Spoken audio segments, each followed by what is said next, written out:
it is clear that Honora was the biggest winner of the night. Yeah, there's no question. I mean, I'll be even more specific and mention Mikey Madison, who's had, just this is really her moment. It was great and poor, Better Things, the show. And I love the fact Sean Baker acknowledged Tarantino when he won. He goes, Quentin, I love your work. And by the way, there would be no Mikey Madison without you. So thanks for casting her Once Upon a Time in Hollywood, which is something that people do forget. So I think that was definitely one of the bigger wins of the night. I mean, obviously, it's Sean Baker in a row. The fact that this guy's going home with 4 Oscars, he does set a record in terms of that category. And I do think Adrian Brody's the big winner of the night. And in addition to The Brutalist, the fact that The Brutalist was, again, a movie made in VistaVision, which is something they used in the 1950s. Brady Corbet is a former actor turned director. If Honora is the biggest winner of the night, The Brutalist still did very well. To be able to say we got best actor, best score, and best cinematography, they're not still feels pretty good at all. Yeah, tell me, who's your biggest loser? I'm going to say, God, I think it's a complete unknown because their one chance was Timothée Chalamet, and he doesn't win it. So a complete unknown, 8 nominations, over. I'm going to say the biggest loser of the night, and I love her. I love her so much, but Demi Moore. I think that she expected to win. I think this was her moment, and she had some great speeches along the way, but this was going to be the crowning achievement of a career. And when you St. Elmo's Fire about last night, you go back and then you look at Indecent Proposal, and you just go through her career, and this was her time, and I felt for her, but I still have to say that she's got to be the biggest loser of the night. Demi less in this instance rather than Demi Moore. I mean, that was, and because this is the moment, right? She never got nominated before. This is your one chance. She's not going to get another nomination. We all know that. The Substance, by the way, is like it's so shocking it got this much attention. Like this is a horror movie, which is gruesome and grimy. And when Mike Ryan recommended it to us, I was like, I'm not sure about this. And you don't like these types of movies, so it was like the fact it got this many nominations is remarkable. But as you said before, it got the open, Adnan. Yeah, Conan opened the show coming out of Demi Moore's body. Yeah, like you're getting that's the prime real estate. All right, number one takeaway. Well, it's a great sign for independent film because that's what Honora was. This was truly an independent movie made by Sean Baker, which he's really passionate about. He goes, it was $6 million. We used every single one of those dollars to make a movie which was authentic and lived in, as I said before, a comedy, a drama, a tragedy. It's a wonderful, beautiful film. And also The Brutalist, which is an independent film financed by Brady Corbet, a story about an epic, about an immigrant, the rise and fall. Guy Pearce, by the way, one of the biggest winners of the year. I love him. Finally got his first Academy Award nomination. He's so great in The Brutalist for Best Supporting Actor. Those are a couple of big winners there. And I just think, as you said, cinema in general, it really did well. My biggest loser, by the way, in addition to just the year itself, the runtime. The whole point of 7 p.m. Eastern, David, was they know the Oscars goes 3.5 hours, sometimes 4 hours. So it used to always start at 8 o'clock Eastern and then go till midnight. Everyone's like, oh, my God, wait for your late local news, et cetera. So they move it to 7. And the thought is, okay, even we're hoping for 3 hours. But even if it's 3.5, 10:30 is still reasonable. But this 10:45, I know maybe it sounds like I'm quibbling over 15 minutes, but it felt bloated. Yeah, I thought the elements of the show dragged. Okay. And that made it feel worse, but it caught up quickly at the end. And the stream said it would end at 10:32. So it only 10 minutes over by that logic. 10 or 11 minutes over. And Brody himself was 40% of the overage. So just keep in mind that is a big factor. Okay, what happened with Hulu then? Apparently the Hulu feed crashed. That's one of the biggest losers of the night. So I want to say that my takeaway from the year in movies and my takeaway from the show, we heard people talk about movie theaters, the importance of going to the movies. Mm-hmm. It starts with Tom Cruise in Mission Impossible saying, I'm going to put movie theaters on my back. I'm going to demand a theatrical release, and you must see my movie on a big screen. What we learned today, when you hear an independent person, and a person who's making small movies, small budgets, talk about the importance of movie theaters, that is the lifeblood of the industry that you and I love so much. Yeah. And that lifeblood is being torn apart by the very commercial that Conan had in the show, trying to convince people to go to a theater. That was the theme of the show. It was getting people back post-COVID because the destruction of the revenue structure of the film business has been severe since COVID. And it was starting, and now it's been severe. So my takeaway is that they're quality movies that studios are afraid to green light. And I hope that the winners of the Oscars this year, the quality of the movies and the size of them, will allow studio executives to be more brave in their choices.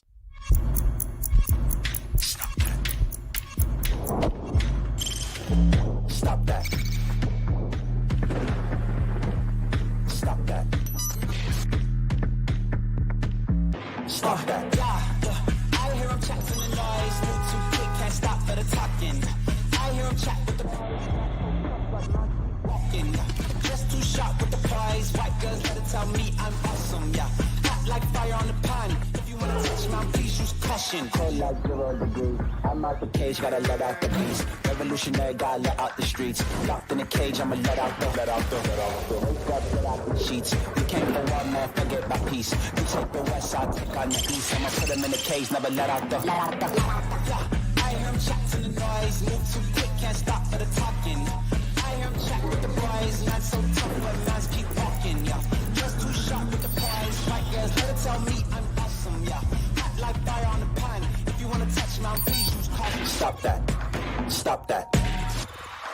Stop that.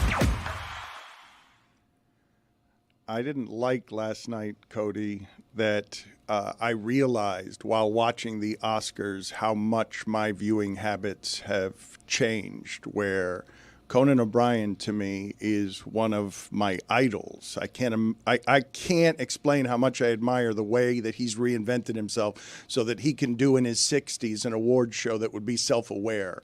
Like comedy self-aware, because he really is a comedy giant. So I just want to watch him, but I don't have 3.5 hours of that in me. And Adnan and David eat it up. They were up late into the night eating up every morsel of information on the Oscars. And I realized while watching it, I don't even have the stamina for what has become an old person's show.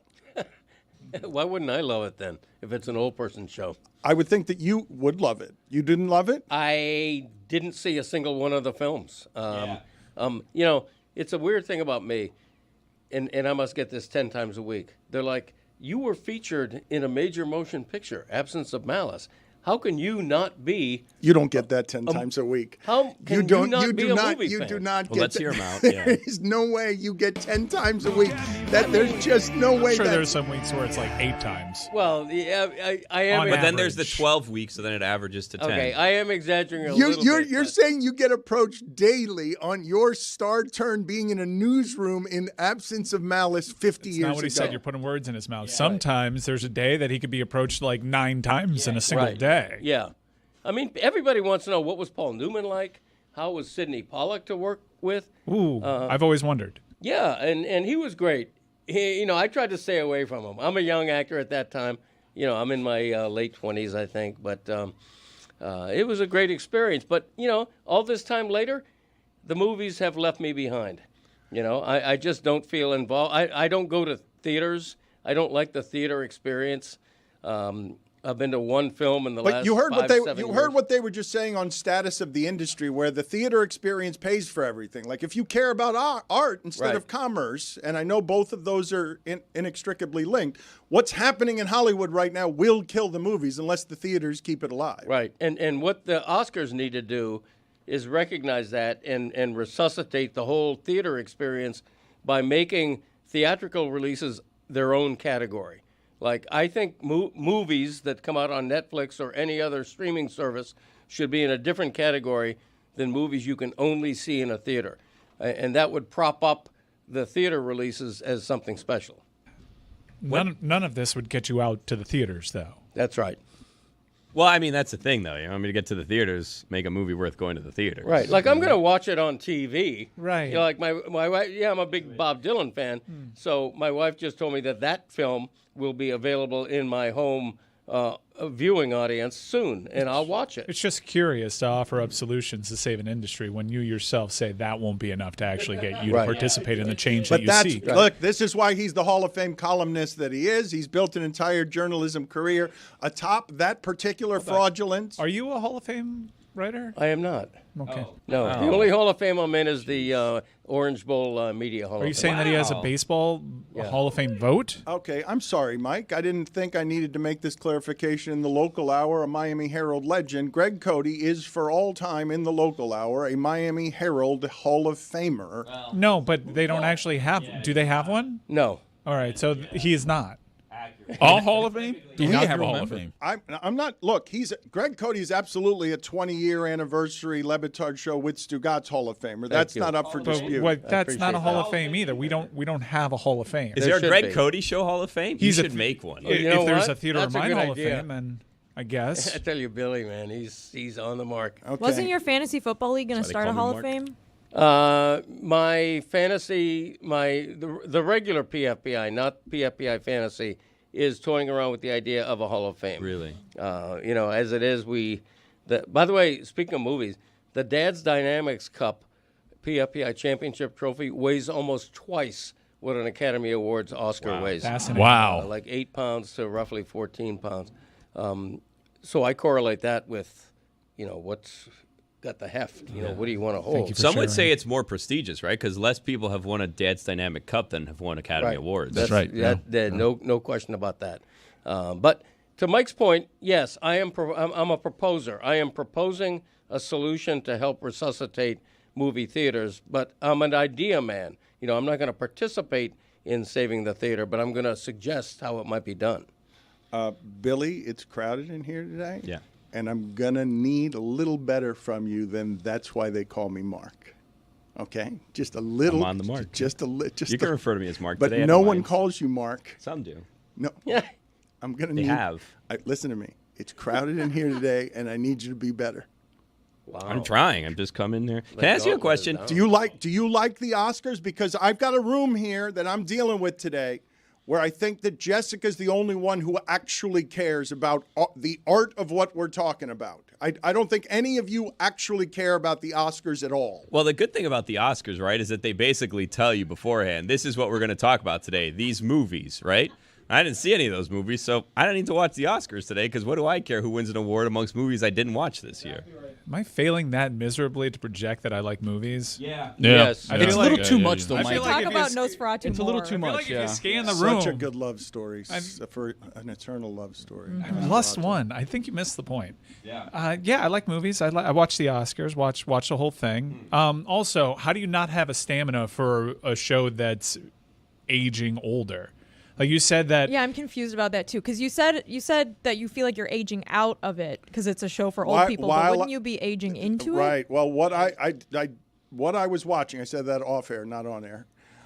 What I was watching. But your takes are soaked But you in sort this of said bias. it Yeah. like 10 minutes ago too when we started the show. What I was watching last night, okay, because of my changed viewing habits I'd rather have, and this happened to me accidentally, I didn't expect it.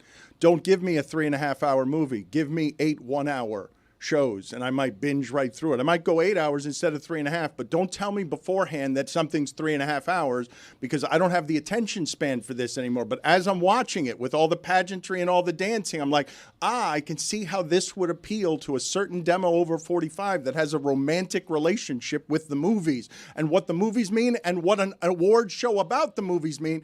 And I'm telling you that even with all of that as backstory, I'm tuning in because I want to see Conan, and not even he kept me there. You said that he was one of your heroes. What's the appropriate age gap to have a hero?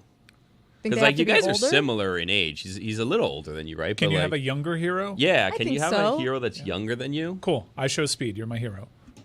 He is 61 and I am 56, but I'm just saying that I'm watching through his entire history and evolution, how he fought through the late night wars and was more authentic than any of them, more self-aware about being consistently funny and amusing about himself and being likable enough that at 61 he hosts the Oscars, and I'm guessing he boosts their numbers merely by putting his particular imprint on it because he reaches across 30 years. Well, I thought he was really funny and that his whole premise of I'm not going to waste your time, it worked. He didn't waste our time, and it didn't run late because he was just bullshitting in the middle of the show. It ran late because they did a random 10-minute ode to James Bond that probably Not random. Yeah, not Wait, good. what did I probably miss? didn't need that. Dude, Not random. this whole 007 thing is weird. It's almost as if everyone just kind of put to bed the notion that 007 movies are going to be interesting anymore because the ownership officially changed hands, and now it's in the hands of Amazon. So, everyone's saying goodbye to 007, not because it's going anywhere, but because there's just going to be more of a saturated 007 market now because they're going to churn these out. It was weird. I honestly assumed it was like SpawnCon. Like it was like, hey, remember James Bond? You're gonna watch it now on Amazon. Well, I wonder, as we cheapen the movies, because 007 and that entire franchise, you can make the argument whether you want to go Mission Impossible, Bourne, or any of the others, John Wick, it can be argued greatest action franchise there's ever been in the history of the movies. When Daniel Craig is asked, when he's asked 6 or 5 Bonds in, what do you care? What do you think about what they're going to do with the character next? He says, I don't care, because they're going to cheapen the bleep out of this. You know what? Shut up. You died.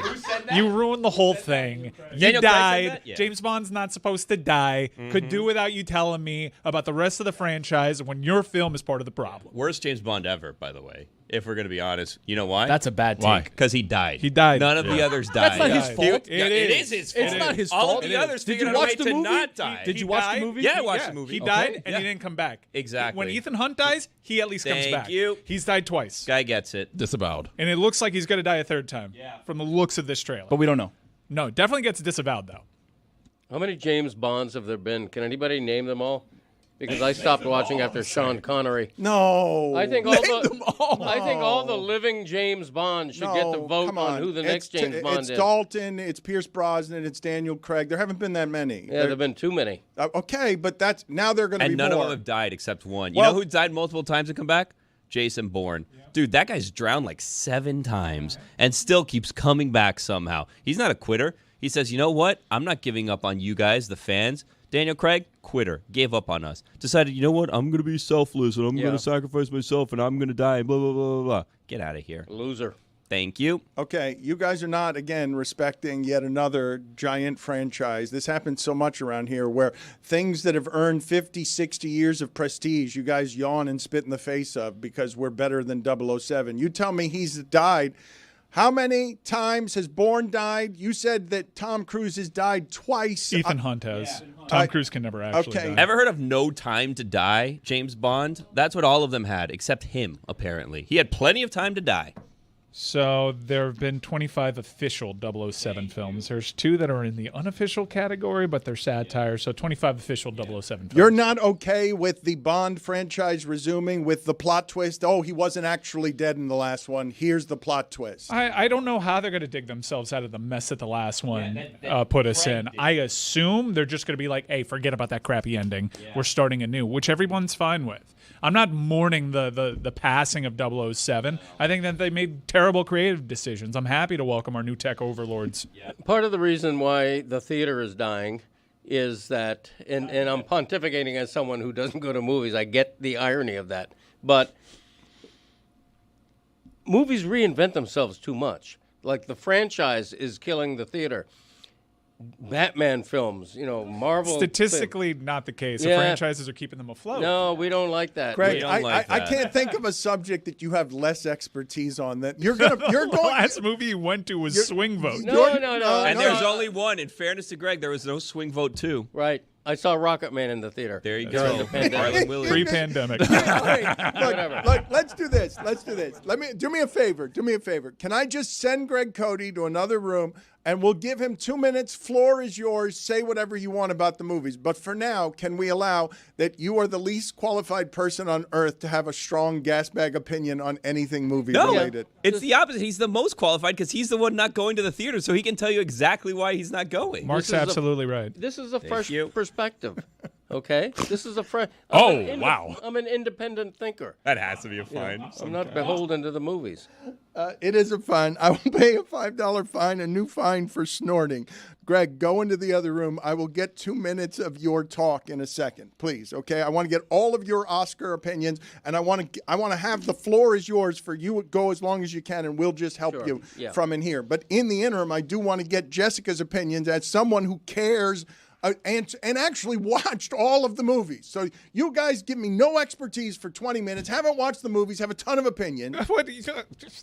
What? Did you watch I'm Still Here? I did not watch Well, I'm Still Here. There you go. You watched all of them. I did watch about 25% of the Brutalist before I realized this is not going to win, so I'm not sure what I'm going to do this with my life. But I did watch Nora. I did watch Dune 2. I think I watched more than half of the nominated films. I even watched Sing Sing because I thought it was going to get nominated, and it wasn't, and it should have been. That was a really good movie. Yeah, I think that there were a lot of movies worth seeing in the theater this year, Billy, but there's a lot of stuff going on, so sometimes you just don't have the time to go, and that's fine. And now you can stream Anora tomorrow if you feel like watching it because you found it at won Best Picture. So I thought, I don't know, it was a good night. It was a fun award show. I think the middle part dragged, but that's when I put on my jammies and brush my teeth and wash my face and get ready for bed. So I was content having a good 40-minute stretch where I could just walk away for a little bit. I ceased being happy for Adrian Brody about 4 minutes into his speech because it's a cool story. 20 years in between wins, his career was thought dead, comes back,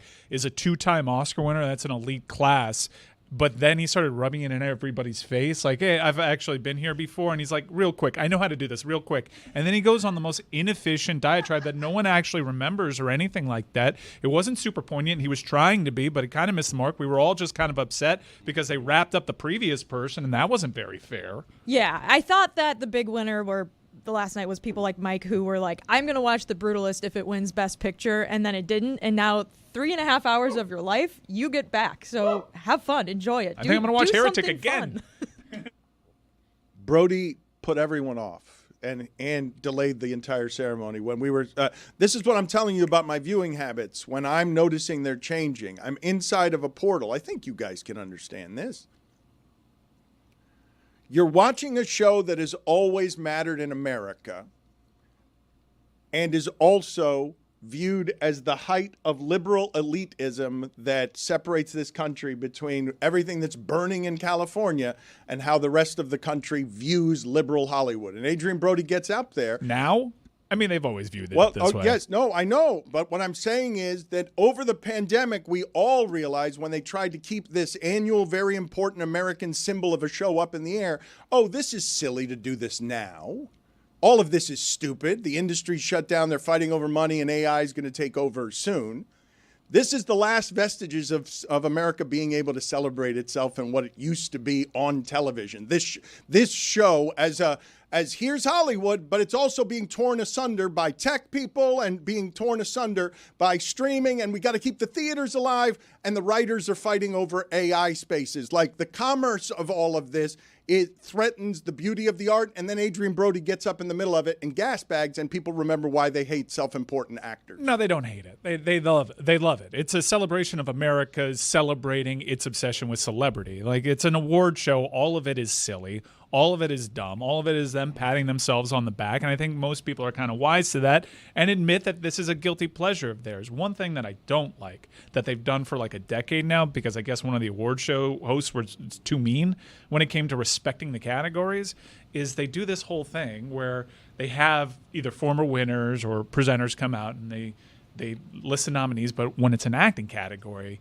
they're like, Stanley, your bravery as you played a cardinal, it knocked me to my knees. Your courage under such like they're He acting. should have been nominated, by the way. Stanley Tucci snubbed. But they always do that. Ray Fiennes snubbed, should have won. And they always end it with Coleman like, Domingo also should have won. Thank They you. both should have won. Thank you. Bravo.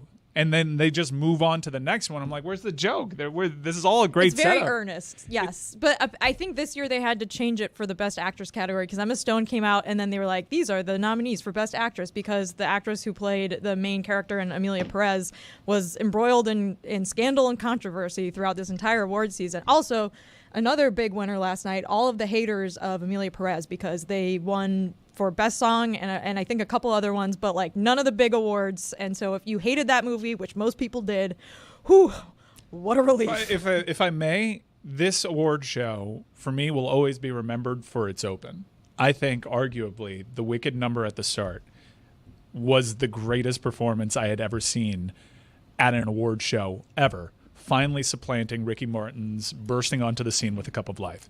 That was amazing, and that was the previous. Tony remembers. Tony, I was a Tony, little boy, but I do remember Tony, that. Latin people represent right there. He hit that ceremony with so much Latin that our people were proud. And thank you, Ricky, for breaking through to the other side.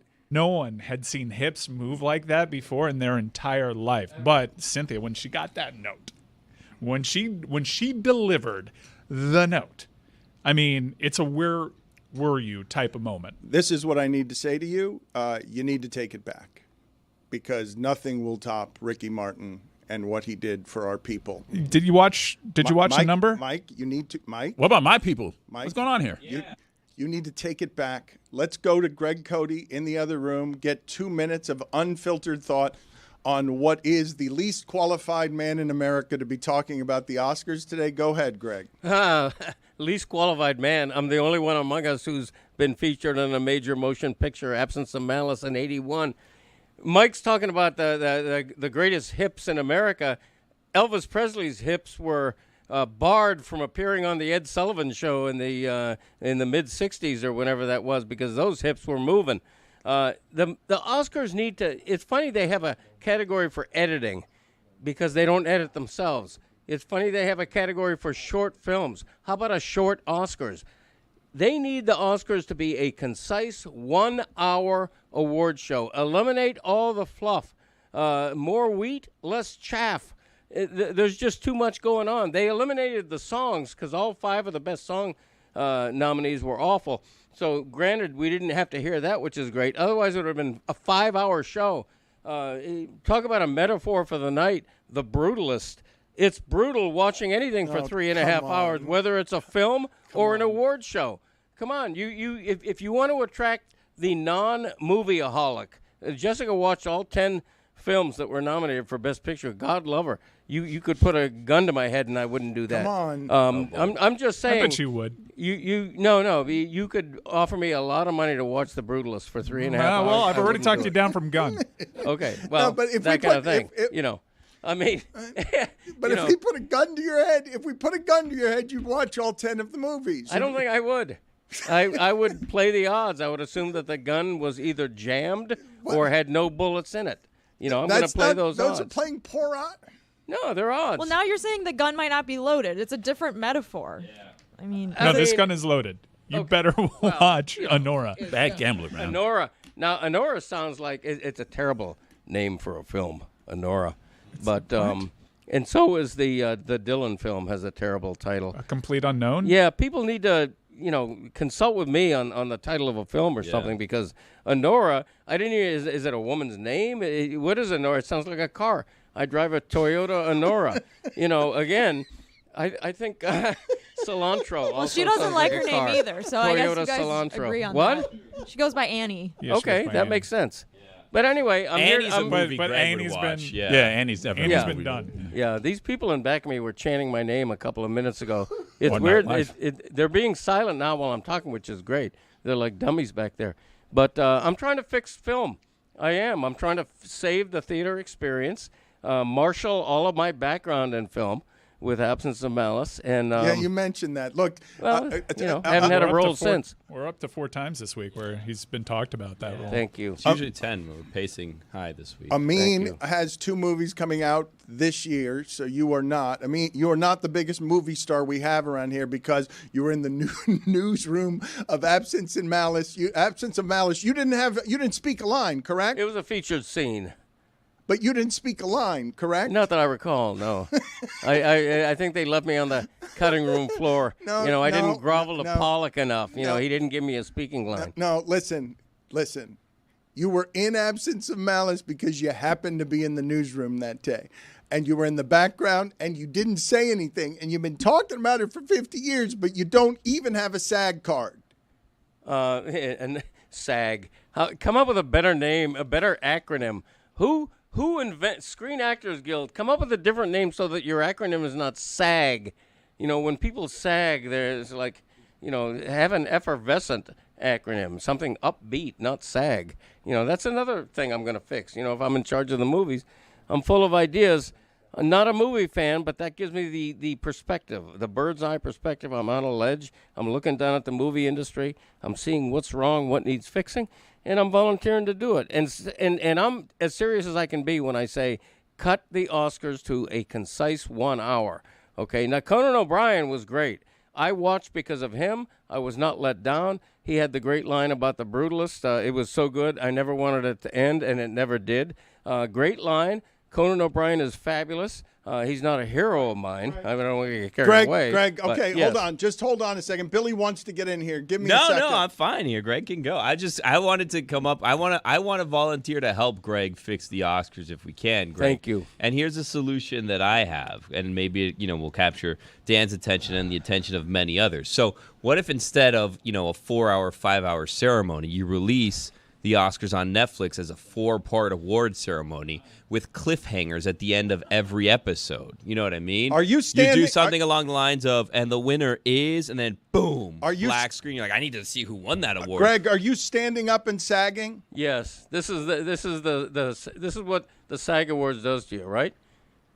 I'm sagging. Mm-hmm. The life has gone out of my body. My limbs are limp. I'm sagging. The SAG This is what Pollock Awards. probably saw on the set. You don't have a SAG award, right? You don't have a SAG card? You don't have a card? I do not. No, I wouldn't have one unless they changed the name of their company. All right. I don't Not know in the what- union, huh? Yeah. Greg, come back in here. I don't I'm know. pro-union, by the way. Are you? Yeah, Greg, All of them? yeah. Greg, come back in here. Greg was making fun of me before the show, and it's a good thing to make fun of me for because I'm at a journalistic crossroads today, okay? The Panthers, the champion Panthers, have bestowed upon me an honor? Question mark? Because I am being invited to bang the drum to introduce the mighty champion Panthers before they face off against a dynasty they vanquished in Tampa Bay tonight. And Greg Cody thinks that I shouldn't do it, and he's the only one around here who thinks that I shouldn't do it. Roy and his son and everyone else here is encouraging me. Roy is a daughter. Is encouraging me. Greg's son and Roy are encouraging me to do this tonight, and I don't think I should do it journalistically. Yeah, no, you shouldn't. There are a number of reasons why you shouldn't do it, and it takes a close friend to be honest with someone once in a while. Plainly, you're not a hockey fan. You think Roberto Luongo is still the goaltender. You don't know which end of the hockey stick to hold. You don't like hockey. You never watch hockey. You're disqualified from banging the drum slowly. Disqualified. Well, none of that had anything to do with journalism. No. Okay, but I'm getting to that because the journalism thing is ridiculous. This guy used to be a journalist. Yeah, okay? Correct. He is right now. If he bangs the drum slowly, and you have to, it's all about the rhythm. Don't do it like Dan Marino. He's never lived it down. Had he made the Super Bowl championship, they would have taken his ring away after he banged that drum. The thing you have to do is you have to realize that you are abdicating all sense of journalism by literally becoming a cheerleader for the Panthers. Okay, you might as well be on their payroll. Well, Yeah, I don't think I should do it. Wow. I don't either. Are you holding out in case you work for the Times in 2 years? What are we talking about here? You're going to go back on the hockey beat at some point? Oh, they're not going to hire Who cares? you. You Miami talk way Times? too much about politics for them. Dan's going to be working for the Hollywood Sun-Tatler in 5 years. He made him. Did you like that one, Greg? Yeah, you like that one? You like the Tatler? Hold on. did. Hold on. Replacing Ed Playstead. He went back to it. All right. Let's, hold on. How long has that guy been dead? Hold on. I think Rick Riley has written something more recently than you have. Yeah. He did. He wrote a book about Trump. Is he still wandering around in Italy I somewhere? think he's in Tuscany somewhere. Yeah, Mark. Mark, I'm going to need you to settle down. I've paid the fine, okay? It's listed as snort. You got me to snort, Mark. I need everyone here, though, to back off and just marvel at the majesty that was Greg Cody pulling off art the last 6 minutes that left him breathless because he's got way too much material. We're not going to have much from him the rest of the show. He just blew a gasket. He just came out firing on two subjects. He's got more. He's got more on me banging the drum. But I just want you guys as his producers today, because he's going to be a runaway freight train all show, to recognize that what just happened there is Greg Cody made himself laugh by mentioning the Hollywood Sun-Tatler, a newspaper that's not existed in this town since about 1980-something. Not even. Okay, no, hold on. Okay, please look up for me the history of the Hollywood Sun-Tatler, because he right there was talking to the audience of our podcast that he thinks is in their 80s. In their 80s. 1942 to 1971. The Hollywood Sun-Tatler existed in this town for a very small time. And Greg Cody then, after that, made the joke even more inside, replacing Ed Playstead, a sports editor of the Hollywood Sun-Tatler. He didn't think anyone heard it, so he made it again. He said it a second time. It's a joke that no one listening to this would understand. No one remembers who the sports editor was of the Hollywood Sun-Tatler in 1971. You simply cannot make that joke here. Yeah, you can. Because if you don't know, you should know, and then you're going to look it up. You're going to Google the name, except it's a weird spelling on his surname, so you're not sure how to Google it. But subscribers used to call it the Tatler. The Tatler used to land in our lawn at 1440. I'd read it before I'd ever heard of Edwin Pope. I used to read Ed Playstead, who once wrote a column criticizing the NBA commissioner who had died like 3 years earlier, and he wrote the column as if the guy was still alive. But where was I? He wrote the column as if he was still alive. Right. He actually... A very critical column of the NBA commissioner. You're saying he wrote a column about somebody who had been dead? Yeah. Dead? No. 3 years already. So wait a minute. Who had been dead for 3 years? Right. That can't be true, what you're saying. Yeah, I think it is. Name the NBA commissioner right before the last couple. Like this would have been going back to the 60s probably. Greg, you cannot be serious saying that a columnist in 1970 wrote a column about the NBA criticizing a commissioner as if he were alive, a commissioner who had been dead for 3 years. A few years, yeah. Set rec. No, the Hollywood Sun-Tatler. Explain to Tony what a set rec is, because you're amusing yourself there with a newspaper term that he does not understand. It's basically an abbreviation for setting the record straight. When you make a pretty grievous error or something, and you have fool to for correct not getting that. Set rec. But yeah, just before the paper died, they were the ones that famously had the headline "Cody Slam Paces Drugs," because at the time, as a little leaguer, I was the first baseman for a team sponsored by Adler's Drugs. I wore uniform number 9 because that was my mother, her favorite number, and I still have that headline somewhere in my house. But I'm a little dumbfounded because Dan started the day by being like, the Oscars are too old for me, and then we've been doing this. The Tatler. Like 10 minutes. Yeah. I don't think you should bang the drum after this segment. What are your thoughts here on what I should do? Because he's brought to me a conundrum that I have considered here, and he says this is ridiculous for a number of reasons. He's just getting started. If I do this tonight, I will never live it down with Greg Cody. Greg Cody will respect me less if I do this tonight. I have a possible solution here. And, Greg, I don't know if you're willing to participate in this, just because, like, Dan's obviously in a bind here where he has to go out there and bang the drum potentially, right? And you think, he doesn't know which end of the hockey stick to hold, as you mentioned. Like super offensive, by the way. Yeah. And you don't want him to compromise his, journalistic integrity or whatever. So, like, what if you volunteered to do it for Dan so that he wouldn't be in that spot? No, that wouldn't happen. That wouldn't happen. Why? Well, first of all, they don't want me. They could have announced me, but they didn't. I believe this is a part of a Hispanic heritage thing. Right. Yeah. Well, I was born in Massachusetts. He was born in New York. Who's more Hispanic? But I am. It's a fair question. That's a good. Obviously, you are. I'm kidding, but Yeah, if we trace Greg's lineage back far enough, Cote could be, Yeah. You do both have French surnames. Yeah, That's true. French Canadian. Yeah. The Canucks. Actually, the French Canadians are the Canadians. Yeah. That's a good point. Yeah, Canucks are Vancouver, right? Yeah, that's way good. over on the other side of the country. Beautiful city, though. Been through there on my way to an Alaskan cruise once. Really? Where'd you stop? Normally that's not the port, but in that case it was. Juneau? Anchorage? Where'd you go? What's that little No, not. I almost said Saskatchewan. It's a similar. Saskatoon? No. I'll think of it. I'll get back to you. Please do. Yeah, but Mark, good work as always. Saskatoon. He hits the mark. Wait, He it's a does. port in Alaska? Yeah. It's a little town that is floated only by the... C-word. Sitka. Do you still think Dan is a journalist? Been to Sitka. Skagway? Journalism is amorphous now. I don't know who is and who isn't. Is Stephen A. Smith a journalist? I don't know. You tell me. But I'm just saying back in the day, and he knows this, he's considered it, you know, back in the day, if you were a journalist by whatever definition, you wouldn't cheerlead either literally or figuratively for the home team. You would try to be honest and fair, but you wouldn't be an overt homer. He calls me a homer. He knows better.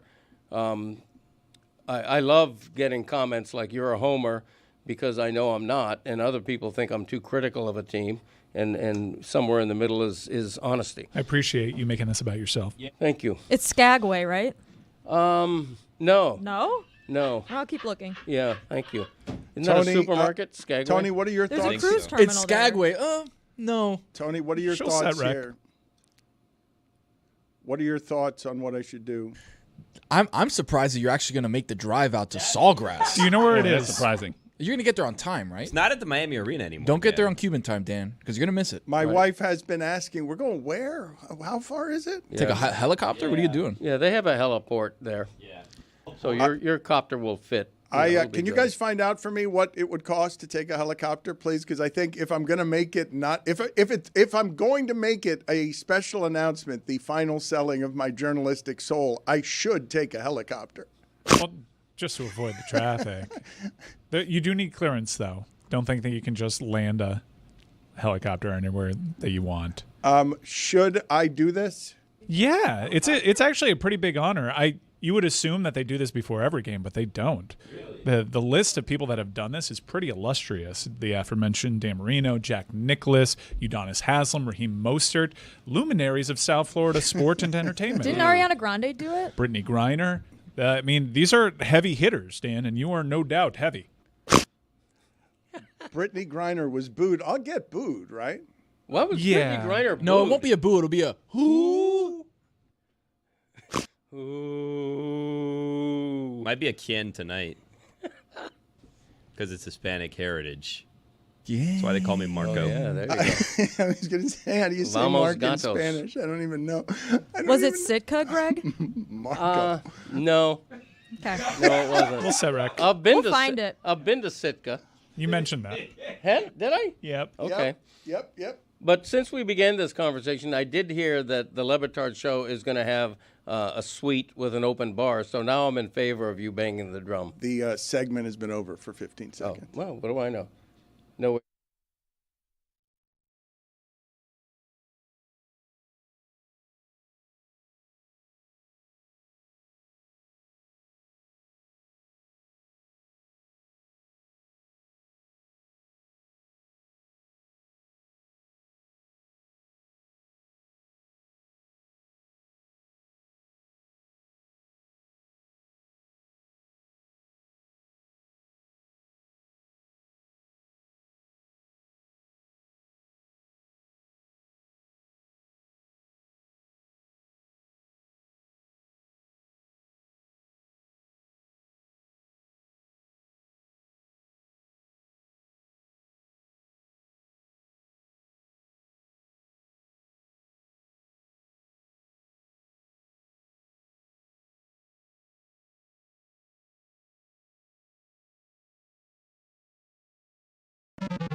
Greetings to all.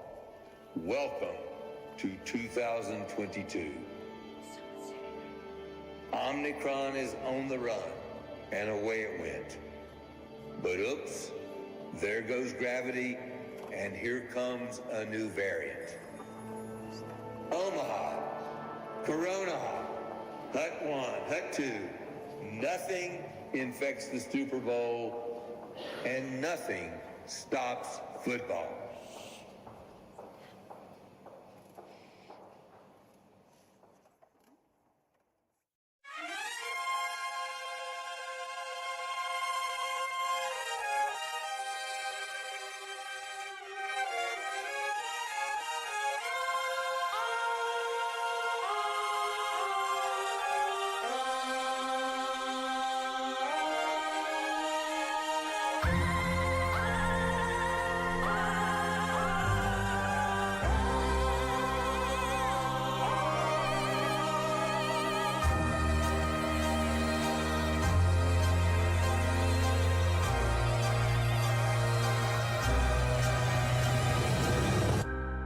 Racism, greed, trauma to brain and spine.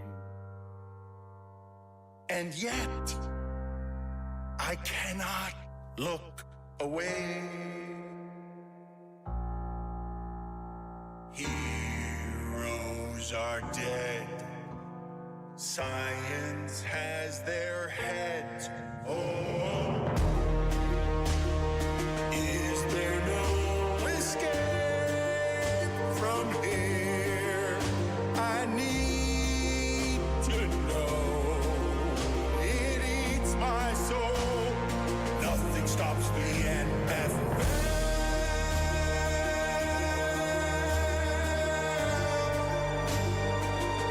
Is this heaven or hell?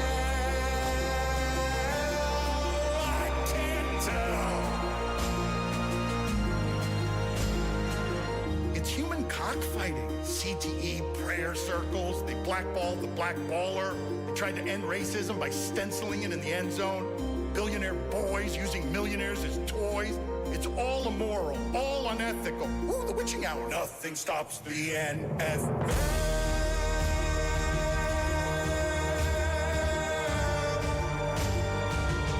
Is this heaven or hell? I can't tell. It's Urban and Snyder and Flores and Gruden, but Kyler, but Kelsey, but Cooper, but Canty. It's cheating and tanking and bounties and banking.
Peter Rosenberg is going to join us here momentarily to talk ostensibly about Oscars, but I also want to talk some basketball with him. And Roy, give me the stat of the day music, please, because I'm just going to put something on the screen here, and I'm going to get Peter Rosenberg's instant reaction as someone who's loved sports for a long time to give me like 30 seconds on the stat I'm going to put in front of him right now. Start of the day, start of the day. It is your start of the day.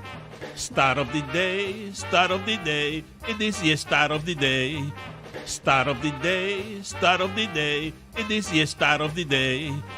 Start of the day, start of the day. It is your start of the day.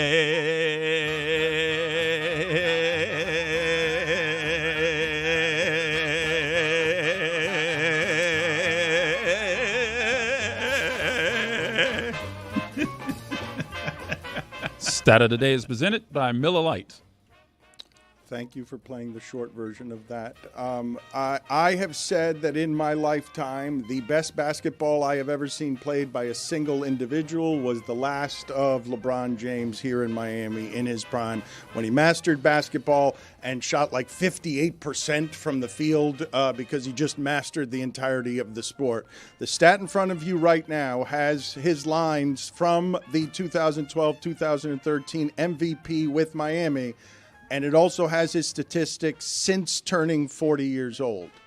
And since turning 40 years old, all the stats, except for, a 0.3 of a point scoring, all of the stats are better now than they were his 2012-2013 MVP season. So, Peter, mastery and the highest form of art, or science has made it so 40-year-olds can be better than they've ever been? I'll go with a healthy combination of both, but I think it is more mastery for LeBron James. I mean, the fact of the matter is, if LeBron wasn't the nice guy that he is and sort of the regular human being, like if he was a freakish monster, a competitive lunatic, I think people would be a lot more comfortable putting him in the conversation for GOAT. I really think that's his biggest flaw, is that people don't think he's a killer, because you look at the numbers and it's absolutely insane. The thing I wanted to talk to you about, because this was something I saw over the weekend, it legitimately made me sad about the era that he plays in, because he is articulating at the end of what is a majestic run of greatness through the sports argument culture. He's saying, yeah, you don't want to be the face of the NBA. Why would you want to be the face? Why would you want to be me? No, you don't want to be me. Everybody's just going to shit on you. All the players today are going to shit on you. You don't want to be the social media star face of the NBA, because you're going to all of a sudden go from, you used to get nothing but applause before you did that television show, to now you're something that exists as, you're not great enough and less than human on the internet. So you explain to me, Peter, why LeBron James would be saying out loud at 40, you don't want to be the face of the NBA. Not the way we talk about the NBA today. It's the exact thing that I just said. It's because he's not that dude. Like, he is not a killer. That was not a Kobe or Jordan thing to say. That was a LeBron James thing to say, which is basically to admit he is a sensitive human being. He gets bothered when, people he respects from the game, former players, have criticisms of the guys who run this league now, or the faces of this league. I think it bothers him. And I think that is exactly what separates him. Kobe would have been a middle fingers up. Of course, I'm the face of this league. And if you have a problem with the league, F you. Or I agree with you. We do need to fix this league. And that's not LeBron's style. So I really do see it as sort of the same thing. I didn't love the response from LeBron, because although I do think LeBron is one of the greatest players who's ever lived, I do think his friendly approach is one of the things that people don't love about this version of the league. Didn't he also say, I didn't ask for any of this in the same quote? He did. I think that's what he did. It's like, why would he ask for it? I didn't ask for it. I was just given this. But at the same time, as I'm saying the things that I'll point out as flaws about LeBron James, a lot of the arrows that LeBron takes, Dan, no one knows this any better than you. He takes them because of who he is and the issues he's decided to stand for off the court as well.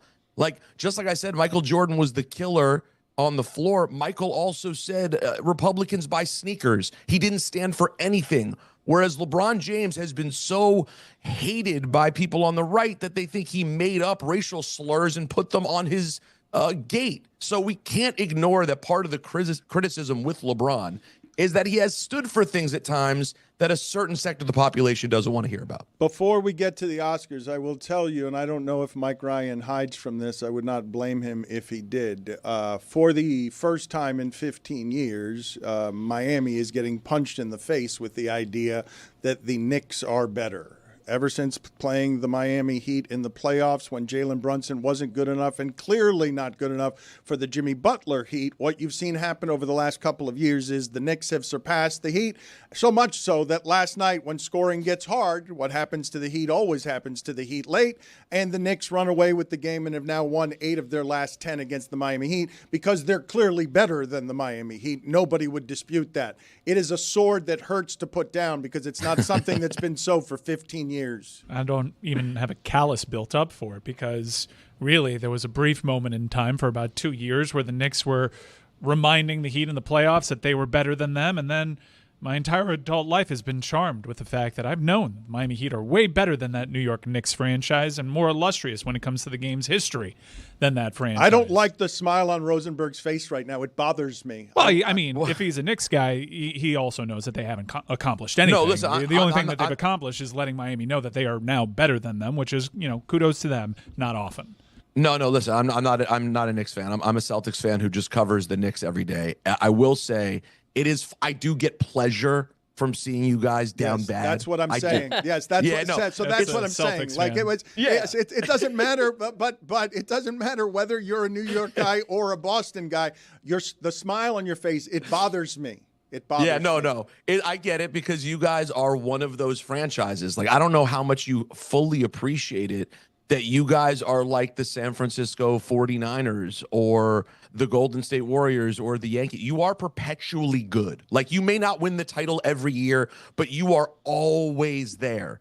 And so, seeing you guys down bad a little bit, especially knowing it's going to last for about 8 seconds before you get one piece injected in that team and Spoelstra has you winning another title, I'm enjoying it a tad.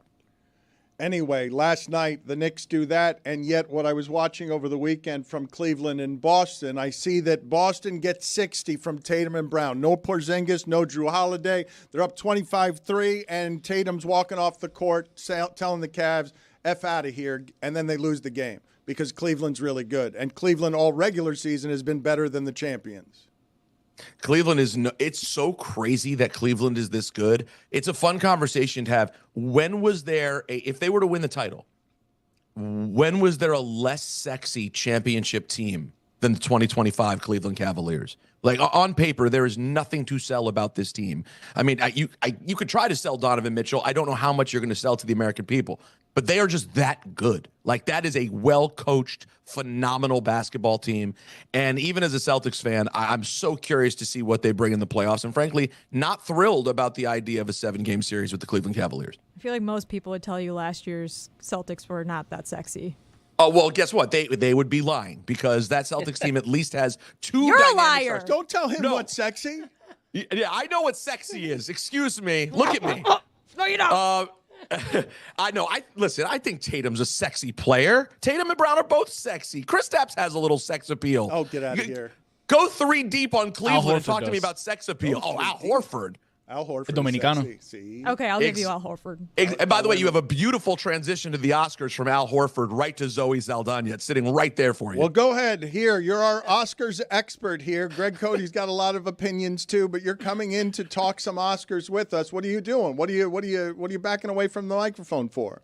Well, listen, I don't know how I'm an Oscars expert. I have one particularly strong take about the Oscars because to me, the true theater that happened this weekend was John Cena turning heel in WWE. That to me was more theater than I got from the best picture winner. I listen, we have a lot of things that have us down bad as a nation. A lot of things have us down bad. Friday was a true low point. However, Anora was best picture. Like, it was a nice movie. It was like, where is this going? Okay, I love seeing random things about, like, Russian spots in Sheepshead Bay, Brooklyn. This is cool, very Brooklyn-y, fun movie, strip clubs, blah. it's Best Picture? Did that it happened while I was sleeping? That actually happened, right? Yeah, I guess it just may indicate that it's a down year for films like critically acclaimed films, your traditional Oscar winners. Last year was such a loaded category that maybe you could pluck 3 of those films that were nominated last year and say they could have very easily won this year. Well, yeah, because last year at least you have multiple movies. Oppenheimer, whether it's your cup of tea or not, it's sort of Oscars ilk. Same with Killers of the Flower Moon, American Fiction, like very sort of Oscar-y movies. And I guess you're right. The category this year, when you see Dune Part 2, you're thinking, well, let's be honest, when you see Part 2 in the Best Picture, short of The Godfather, it's an odd thing to see. But yeah, no part of me thought Honora was winning Best Picture. The performances were great. I just didn't think it was that great a film. Though I'm not exactly sure where you go with that category this year. Put it on the poll at Le Batard Show. Is Part 2 ever Oscar worthy? Because he brings up a good point. The Lord of the Rings, The Two Towers. Godfather 2. Godfather. Well, he just mentioned something. The Return of the King won Best Picture. That's a Part 3. Okay, I stand corrected then. Fine. Stop shouting at me. I believe Fallout was the 7th in the series. No, 6, because then there was Part 7, Part 1. Okay, I got it. James Bond 25. Good film. That was the one. That's not going to win. James Bond has not ever won any Oscars, I don't believe. Let's keep it that way. Okay, thank you. I don't understand what it is that you're contributing. What's your problem, I Greg? bet you it has for Best Original Song. I bet you it's kind of dominated that category. I'm with you. There were like a lot of really good movies, but compared to like an Oppenheimer, which was, outstanding acting, great editing, Hall of Fame director and Christopher Nolan, they literally made a bomb and blew it up. Like there wasn't a film like that in the Best Picture category this year, but there were a lot of really good movies that I saw that I liked a lot. It wasn't going to ever win in that category, but I would have liked to have seen I'm Still Here potentially win that award. I thought Conclave was really good. But yeah, Nora was a solid movie. I think people that watch it would like it, but it doesn't maybe totally hold up to a Best Picture win. But I mean, maybe it was the best one this year. I had trouble here, and this is a delayed penalty for Greg Cody. Minor penalty, 2 minutes for adding nothing. Okay, you were not useful there, so please leave the room for 2 minutes. I got so much to say about the movies. Okay, but please go say it. All right, go say it elsewhere. But I will say that what Peter has brought up here, he's the voice of WWE's newest series, WWE Evolve. It starts March 3rd on Tubi. You were saying, because you're here to promote that, wrestling is having a real moment with the streaming services and being able to make content for a lot of different people that's evolving the sport on 2 fronts. What's this project you're involved with? So Evolve starts on Wednesday on Tubi, and basically it's the new show to expose people to new talent. So because SmackDown and Raw are so big, and now the 3rd show, NXT, is a really big show with big stars on it as well. And because, to your point, Dan, the product's doing so well, they started this new show on Tubi to expose new talent to the world, the future stars of the company. And yeah, I'm super stoked because just as like every other kid who grew up being like, I want to be Gorilla Monsoon and just pretended to do play-by-play, I am very excited about my first play-by-play gig in any capacity that starts on Wednesday. And Dan, I have to tell you, we both know a lot of people who do play-by-play. I was with Michael Kay for nearly a decade. There's something about doing play-by-play that you're calling real action in the ring, but it's also a land of pretend that makes it a fascinating and difficult job that I did not imagine. It is not only difficult, it's also wondrous to hear you, a grown man, say we all grew up wanting to be Gorilla Monsoon. I know I did. Dan, we've counted at least 5 Academy Awards that the 007 franchise has won. We correctly picked out that they dominated Best Original Song. That's where at least 3 of these 5 came from. But Goldfinger won Best Sound Effects, and Thunderball won Best Visual Effects. So it is a tried and true Academy Award winner franchise. They have 19 nominations, 6 wins over their Have they won any of the big awards? Well, I mean, the Academy Awards. What are you talking about? Best sound effects. They're all big. Visual Is effects. Thunderball sharks with lasers on their heads? Yeah. Is it? Solid win. I hope it is. Thunderball at Le Batard Show. Sharks with lasers on their heads. I don't like how Dan's just casually doing this interview. Peter even cracked the door open a little bit. Yeah. There was a seismic decision made creatively by the WWE. Huge. And it is one of the biggest heel turns in the history of the business, dating back to when Hulk Hogan was revealed to be Hollywood Hulk Hogan, the third man in the NWO. That's how big this is. John Cena, for the first time since he became a champion baby face in the early 2000s, has turned heel during what is supposed to be his final run with the WWE. It is a where were you type of moment. The earth stood still, Peter. What is your take on this? No, it was sitting there. It was one of the craziest things I've ever seen. It was the magic of why people like us love this business so much. I mean, respectfully, I love competitive sports, but ultimately in competitive sports, there can just be duds on the biggest stages. And this was a moment where, like, because WWE is what it is, you can creatively come up with the coolest thing ever. And somehow, as much as all of us have always sort of dreamed about the idea of heel John Cena, it just didn't feel on the table. And then to see The Rock give the throat slash and Cena turn on Cody, no, the earth stood still. My world ended for a moment. It was crazy. How old are you? I'm 45 years old, Dan. Okay. Just making sure, because Gorilla Monsoon is not someone we all grew up admiring, although you and I are those people. I don't think anyone else here. Tony, tell me everything you know about Gorilla Monsoon. Well, Dan, Gorilla Monsoon, of course, an incredible play-by-play guy. For the wrestling federation. He figured it out, yes. Sounds like it lives in the Sharknado film universe. It sounds like a movie that's great, by the way. Okay. Gorilla Monsoon. For sure. Dan, that's something up your alley. It's not a monsoon of gorillas. That's right. We're going to go to Greg Cody in a second here, but another door that Peter cracked open. What happened Friday, like where we're in bed with Russia? Bigger heel turn than Cena. That's what he cracked the door open on what happened on Friday in America, where we disgraced ourselves to the nation in the White House. Honestly, that's just 24 hours before John Cena turned heel. Like, in terms of seismic events, I think we can get through Friday. To not be an ally to a nation under siege, to do that press conference. And with that knowledge, John Cena, still in Canada, north of the border, turned on the American Nightmare Cody Rhodes. But by the way, you have to be clear, Dan, we didn't just turn on Ukraine, because, I mean, come on, what Americans care about Ukraine? They don't go visit Kyiv for the holidays.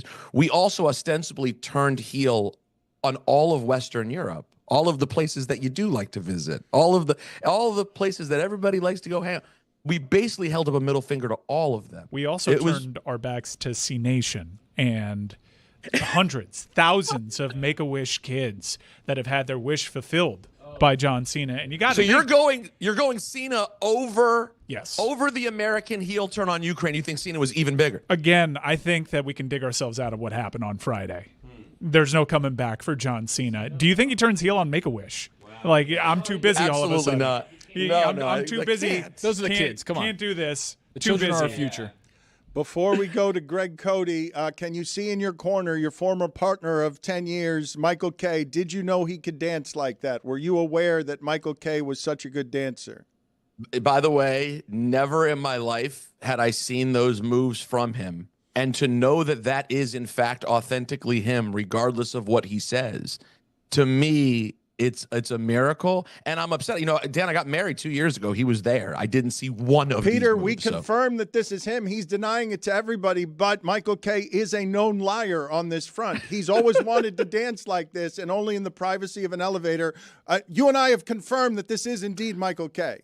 Confirmed. Awful announcing. Print it. That is Michael Kay. Thank you. He's been trying to disguise it for a long time. Let's go out to Greg Cody and get all his Oscar takes. What are you laughing about, Cody? That's got to be AI, right? That cannot be. No, it's Michael Kay. Okay. We've confirmed it. Okay. I have a question for Peter if he hasn't gone yet.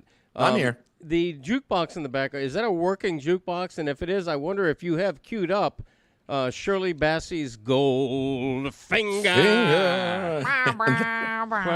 know, that would work well. That is a 1961, fully operational 1961 Rockola Regis. Wow. And that actually would work well, but no, it is not there, unfortunately. Okay, very disappointing. Peter, where do we go from here? With C Nation? Yeah. No, does he wear different tights? The He other- can't come out there with the no, jorts. Russia. Does he go black jorts? Does he wear a Black suit now? jorts.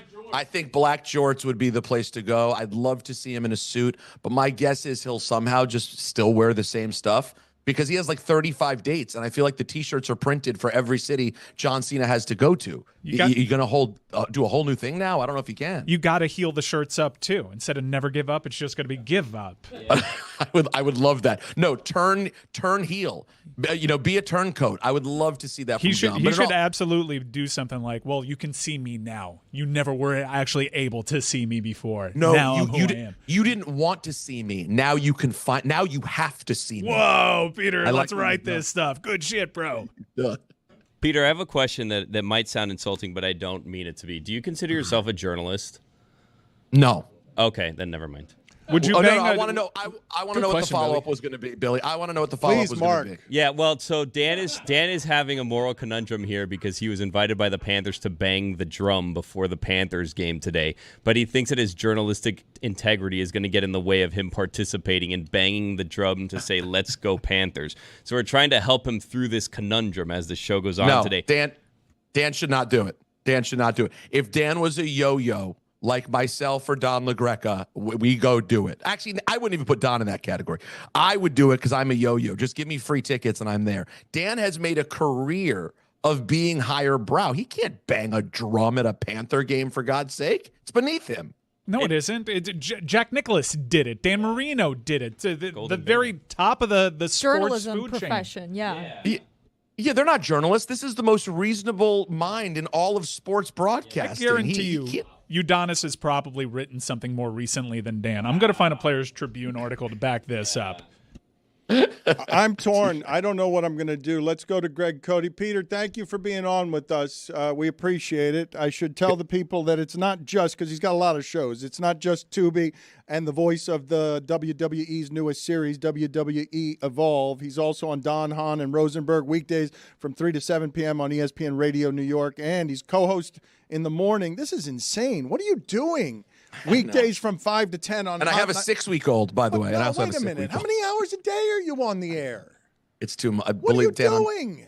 I'm trying to get out. I'm trying to get out. Listen, you're please. doing 10 hours a day. What You're do you doing the opposite of getting You're out. doing a morning show. Guys, he's doing the right thing. Trust me. As the father of an 8-week-old, he's doing the right thing. Get out there, go make your money, go do your thing, PR. Hold on. When you say you're trying to get out, do you mean get out of the house Yes, away from of your course. 6 Yes, absolutely. No, I didn't. One of these things has to go. It just hasn't happened yet. It's going to happen. Thank you, Peter. Appreciate it. Thank you, guys. I am getting nonstop texts from David Sampson here, infuriated that Peter Rosenberg was our Oscars expert today and not him and the admin. He called Conan. Like, what's the deal with that? And where am I going to go with Samson as it pertains to C Nation? A nation left in tatters. Greg Cody, I am torn because it's not just I got him. It's not just that Greg Cody and Peter Rosenberg are asking me to uphold some long ago tattered journalism standard. It's that the rest of you, the younger people, disagree vehemently that that's a thing that should be protected. You're not an active journalist anymore. I've actually gone through it. Jack Nicklaus, Udonis Haslem, and Raheem Mostert have all written more recently than you have. Well, it's not the same as journalism, though. But I think it's less that there should be a wall-up between journalists and banging the drum. It's more so that if there were a wall-up, you'd be on the drum side these days. So what do I do? Because I'd rather be on the other side. I don't actually want to do this, and it's not even. Why not? It's a great honor. I will. I will tell you. Why are you saying it's not a great honor? Yeah. They don't just do this willy nilly. They're all people like Olympic gold medalists. They're all people of repute. Mostert, Jack Nicklaus, he led the league in rushing touchdowns one year. Like everybody has something impressive on their resume that has done that. Relationship building, Dan. He had 18. I don't need that faraway laughter from Cody. Relationship building. All right, look. Mostert had 18 touchdowns in a season, deserved to bang the drum. The reason that I'm questioning the honor that it is because I think my resume is the text that I got, which is, hey, when we introduce you, how do we do so by nationality? And so I'm being honored here, I believe, simply for being Cuban American on Vamos Gatos night, when I say the punctuation on Vamos Gatos is incorrect. It feels like pandering. Vamos Gatos is something that we're more likely to say in the house as Hispanic people to get the cats out of the house, not into our embrace. Vamos Gatos, I'm being used as a symbol here. It's not merely the cheerleading part of it. It's, hey, go out there and be Hispanic. I think Vamos Gatos is let's go cats. Yeah. So I think that's it. Like the only thing that isn't actually grammatically correct is the lack of comma. There's no comma there, but Vamos Gatos, let's go cats is, yes, literally translated. But if any of us were to say it in the house, it would largely be to get the cats out of the house. If we, Vamos Gatos No, is that'd not. be like Veten Gatos. Like, get out of here, cats. That would be better as well, yes. I think you should look at it as even a bigger honor because out of all the Hispanic leaders in this community that have the reputation that would recommend they take part in this great honor, you're atop it. Yeah, why'd they pick you? They could pick anyone to pander. They picked you to pander. I'm Like, sure normally Ron- this is an Emilio Stefan lane. Yeah, well, we don't know who said no. In fact, I'm going to text Ron. Ron probably said no. Ron McGill definitely said no. Well, he definitely said no to coming to this because my wife invited his wife to come to it, and they're busy. So he. Oh, classic. All right, look, Greg, what's going on, Greg? I'm enjoying the show. Somebody says something funny, I laugh. All right, but what are you laughing at specifically? Because you're my greatest critic here. Yeah. Well, you are doing journalism right now to put a microscope on the validity of the actual phrase "Vamos Gatos." So that's journalism. I think before you bang the drum, you should give a little tutorial to the 15,000 fans gathered there, getting ready to cheer "Let's Go Panthers," because you need to instruct them. You need to be informative. You need to bring out all of your Hispanic knowledge of the language and learn people. You know, they don't want to learn, they don't want to earn. You got to teach. He's right about that. Yeah. So do you chant also, or you just hit the drum? I don't want to do any of it, guys. Well, because it's well, no, it's Hispanic heritage, so you would, I guess you don't say "Let's go Panthers" tonight. You say "Vamos Gatos." So are you Let's saying Greg Cody. Oh, I know what you should Let's do. Greg You should Cody. bring your dad as like a sort of meat shield. He's Yeah. more famous anyways. Don't do that. Don't Why do did that. they ask Don't him? do that. You've done that move way too Yeah, much. don't do that. That's why You got to it's- take it's this one on the his chin. move. It's a winning move. That's but you your got to move. take this It's one a on the winning chin. move. This used is to about be. relationship building. It After used to all. be. He's no longer a television personality. You're no longer a journalist. Jeez. Wow, harsh. Still a voter, though. I think I still am a journalist right up until I bang the drum. I No, think you've definitely discredited yourself long before that. I think I mean, when you attacked Rob Manfred, it was kind of yeah, writing that was was on the wall. pretty much there. Yeah. Even back then, it was like awfully convenient. All right, write quarterly. I'm scared of this for a number of different reasons. Here's one of them. The last time I tried to get a chant off the ground at the Food and Wine Festival, it went like this. Coca-Cola. Can I get a Coca-Cola chant?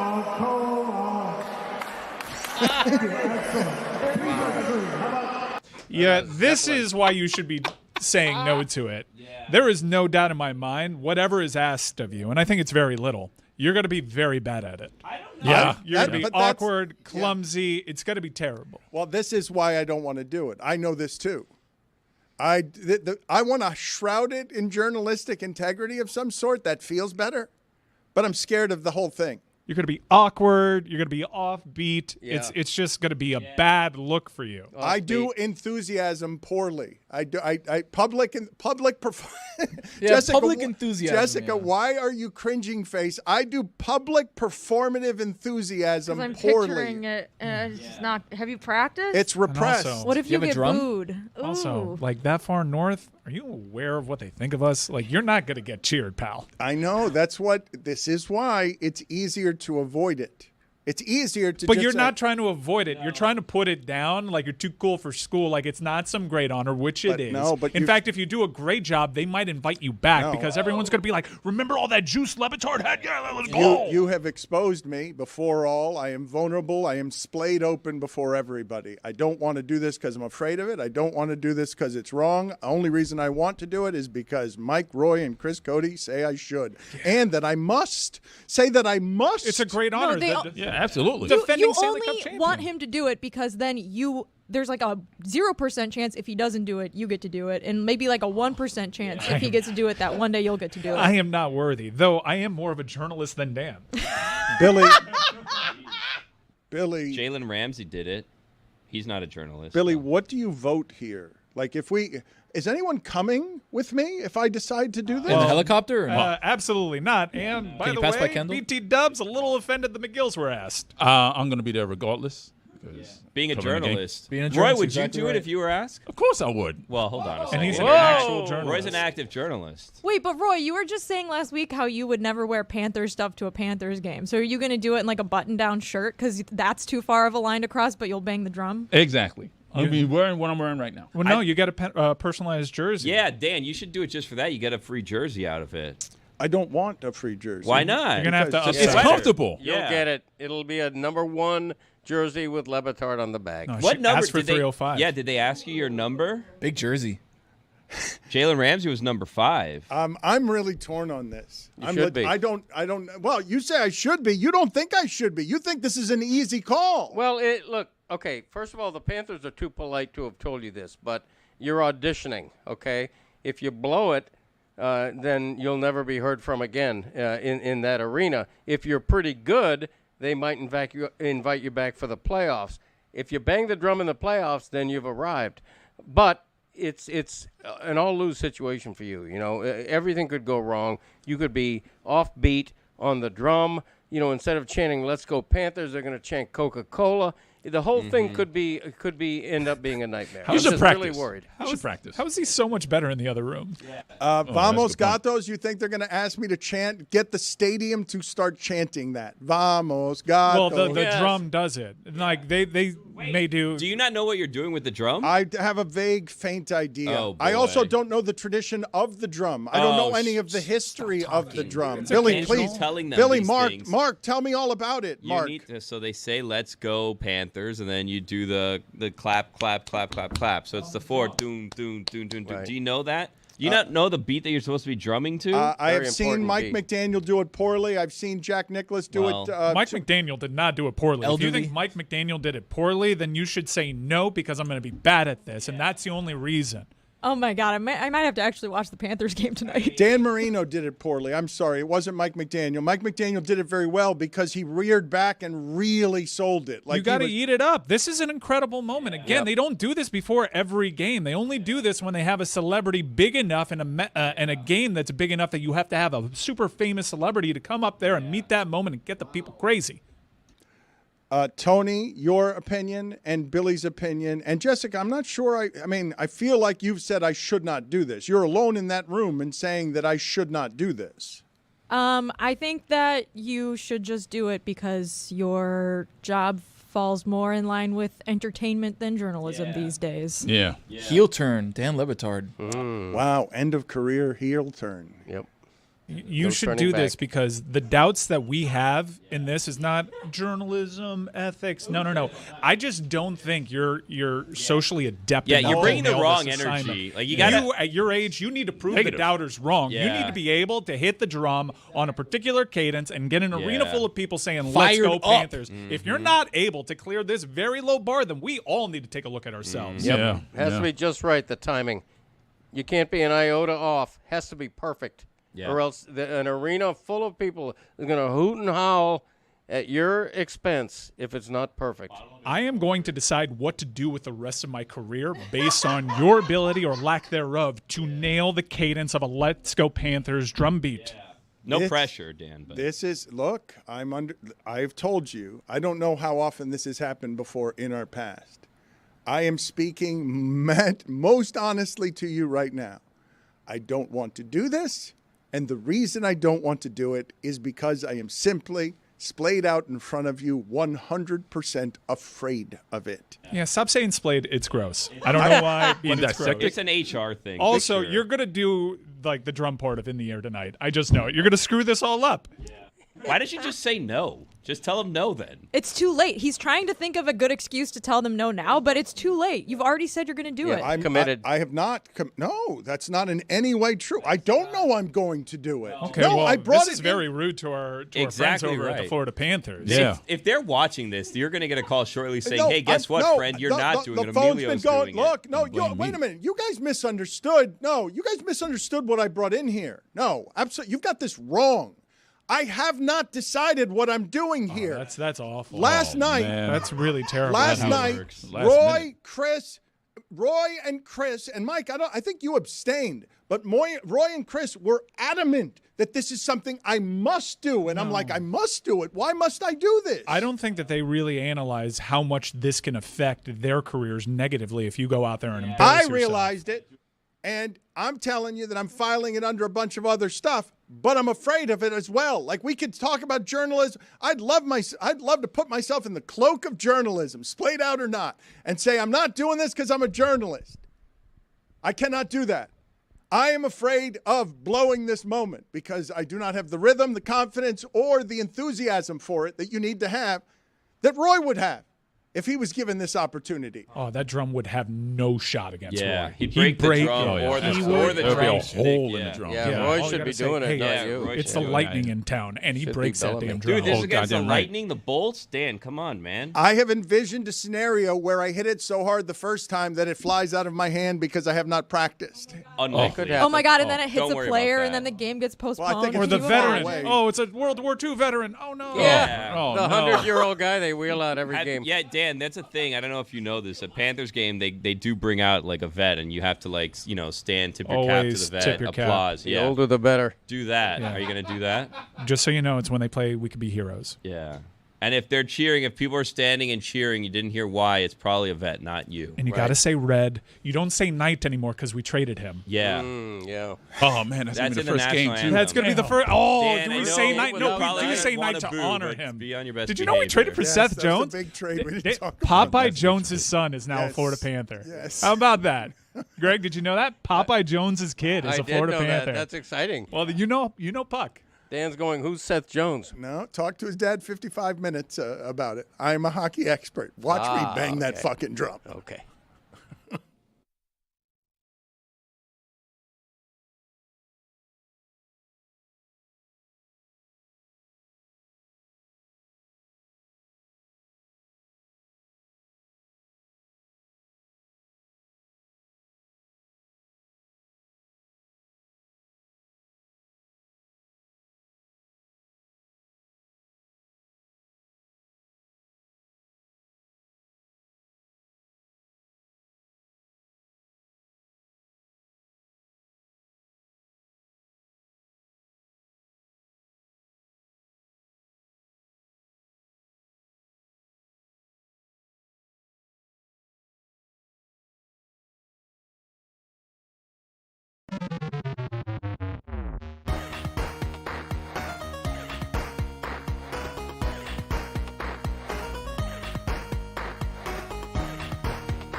going to see the light. Regardless of who's in it, it's a spectacle. I think I'm starting to come around. Like, for instance, everybody wagering on a team. Chris Collinsworth sliding into your screen. I was too caught up in being a fan instead of just shotgunning beers and betting the Rams. Oh, tell me, you got more reasons. You got more reasons. Take me there. Take me there. Just take me there. The Super Bowl, the Super Bowl, the Super Bowl, the Super Bowl, the Super Bowl, the Super Bowl, the Super Bowl, the Super Bowl.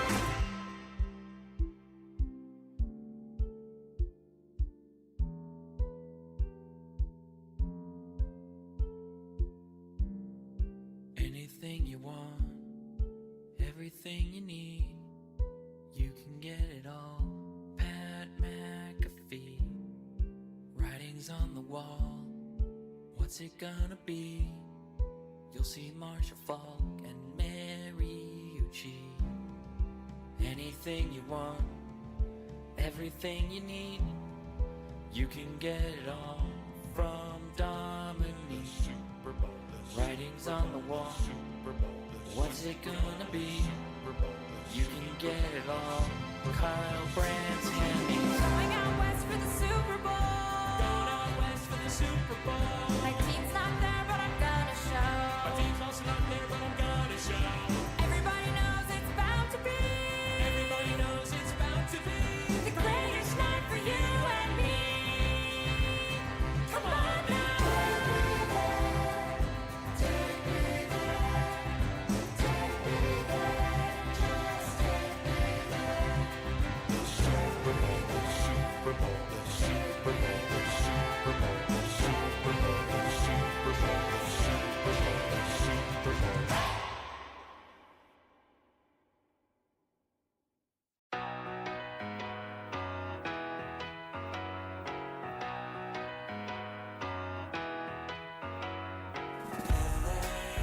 I'll spend all night out in Venice and make castles in the sand. Santa Monica's calling, but I'm here to cover the Rams. I'll stay in and avoid chateaus.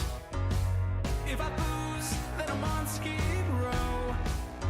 Just one drink to begin, not like that's a big sin.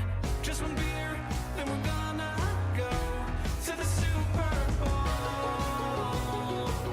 Now, Mike, you know we're here to cover the big game. It's a time to be professional and avoid all the temptations the City of Angels may have to offer. Ain't that right, Jess and Kate? That's right. We're just here to ask quirky questions to grown men wearing their full uniforms without ads in a convention hall. Oh my God, is that George Clooney? It is! Baby, one scotch at the Roxy. Come on now! One shot at whiskey, a go-go. There we go! Now we're drinking Jordan Lloyd. Temptations, but a job to do. Professionals with a drink or two. Just a thimble of gin, and then I'll be locked in. After gin, then we're gonna go to the Super Bowl. To the Super Bowl. Super Bowl. I mean, we have been locked up for a while. Yeah, there's no rule against covering the big game and enjoying La La Land. Wait a minute, it's the Walk of Fame. So much to see instead of the big game. And the traffic is bad on La Brea. So come on, join me in popping tequila. I'm just here to drink and find Lewis Hamilton. Hey, guys. Kyle Brandt. You gonna shotgun a beer or what? I don't feel so good. I am genuinely fucked up right now.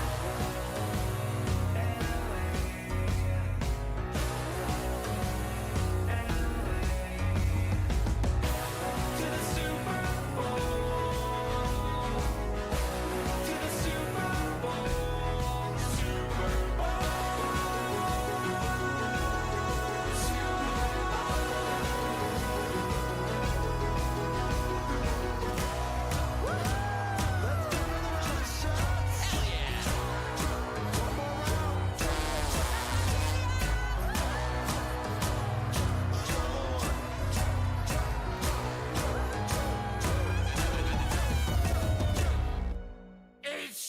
time, buddy.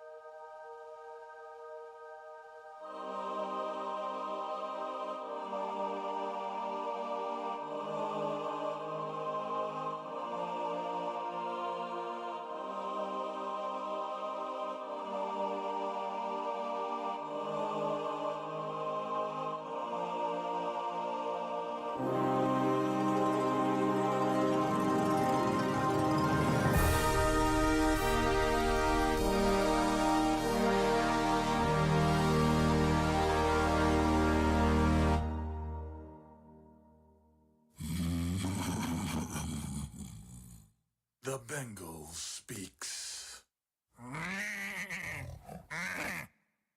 And the ram responds. The Bengal tiger is an apex predator with no natural enemies other than man.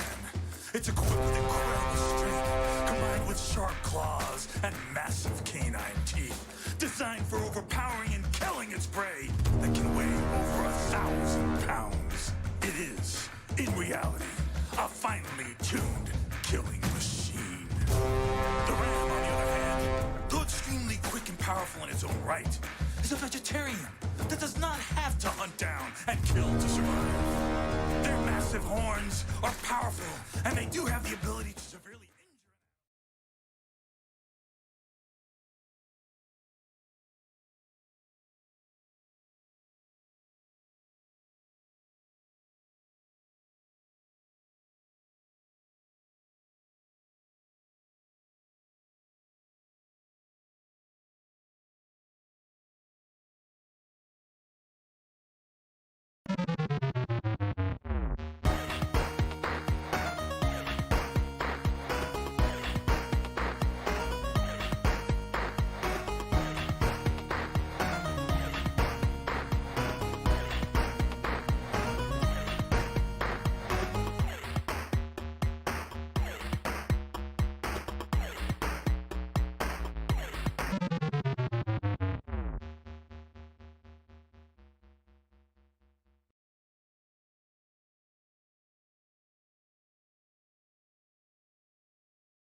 Writings on the wall, what's it gonna be? You'll see Marshall Falk and Mariucci.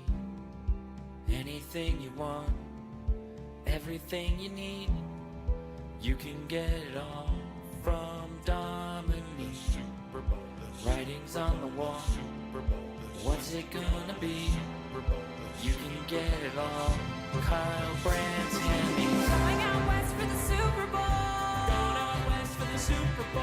My team's not there, but I'm gonna show. My team's also not there, but I'm gonna show. Everybody knows it's bound to be. Everybody knows it's bound to be The greatest night for you and me. Come on now. Take me there. Take me there. Just take me there. The Super Bowl. The Super Bowl. The Super Bowl. The Super Bowl. The Super Bowl. The Super Bowl. The Super Bowl. The Super Bowl.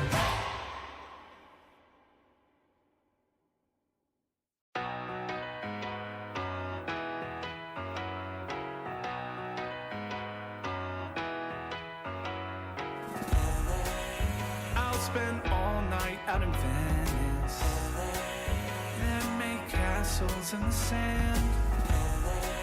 Santa Monica's calling. But I'm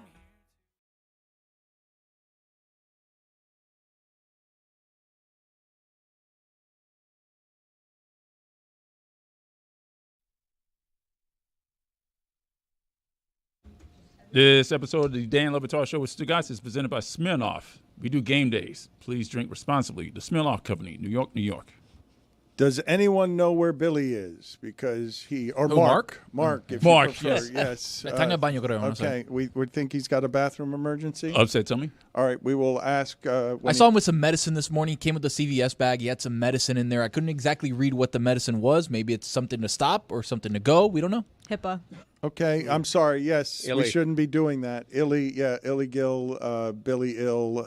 I don't know any of these things to be true either. They might all be reckless speculation. I just don't know where he is. I'm telling you what I saw, Jack. It's a fact. It's very rude to speculate on another man's tummy. Yeah. Okay, put it on the poll at Le Batard Show. Is it rude to speculate on another man's tummy? I have not seen what any of the reaction has been to this, so I am just genuinely curious. As one of the great evergreen sports topics in the history of sports, a Hall of Fame topic of should Pete Rose be in the Hall of Fame, for the President of the United States to now pardon Pete Rose months after his death is not just posthumous, it's posthumorous, okay? The idea that Rob Manfred is now saying, okay, I'll take it under advisement whether to bring him into the Hall of Fame. The man was literally dying to get into the Hall of Fame for 50 years. Dying, and as soon as he dies, now you consider pardoning him from what? He already served the sentence. Like, what are we pardoning? That we are forgiving Pete Rose's name after he's died? Doing exactly what good for whom? Did the president always have the ability to pardon Pete Rose? They just never thought of it? I don't think he did. I think he overstepped his bounds. I'm saying any president ever could have been like, you know what? I pardon Pete Rose. Was he just pardoning him for the crime, the tax evasion crime? Like posthumously? Or he wasn't pardoning him and saying, I get to decide whether Pete Rose is in the Hall of Fame, correct? I didn't know that this is how pardons worked. That you can just pardon people for making whoopsies that stain their reputation in their own sport. Greg, do you have any thoughts here? Well, baseball has come out and said the president has no sway over whether or not somebody is eligible to be on the Hall of Fame ballot. Who would have had it as baseball being the one entity to stand up against one of these executive orders? Like, no, now we're going too far. You're testing your power, pal. You can't. We're Major League Baseball. You can't. God damn it. You can't put Pete Rose in the Hall of Fame. Do you know how long we've been stubborn about this one dumb thing? But I'm with Trump on this one, too. Paper straws. It's a museum. It's not a moral factory. Like I want to ride behind Trump on this and then get violently out of the way when we do what we did Friday to embarrass like the Ukraine. Like that. I don't know where Americans are on shame. But Friday? No. It's humorous to me that we're now feigning outrage over the idea that Trump has an alliance with Putin. Not a surprise. Been going on for years. Why are we acting like we're so surprised that he's against Ukraine in this whole matter? Everything indicated that he was. In terms of how horrified you are or embarrassed on behalf of the country, where does Friday rank? I think it's terrible. For the past 4 years, we've been allies of Ukraine and giving them weapons and helping them fight Russia, and now we're turning heel like John Cena. This is way too soon. I don't know where we go from here. It feels like over the weekend we reached a point of no return. Our strongest alliances falling by the wayside, the memories that we had getting along with so many across the globe, knowing that John Cena was our tried and true hero, knowing that he had every opportunity, maybe even flirted with a line. You think back to ECW One Night Stand. If Cena wins, we riot, still going into the face of that and holding on to his principles. And now, for what?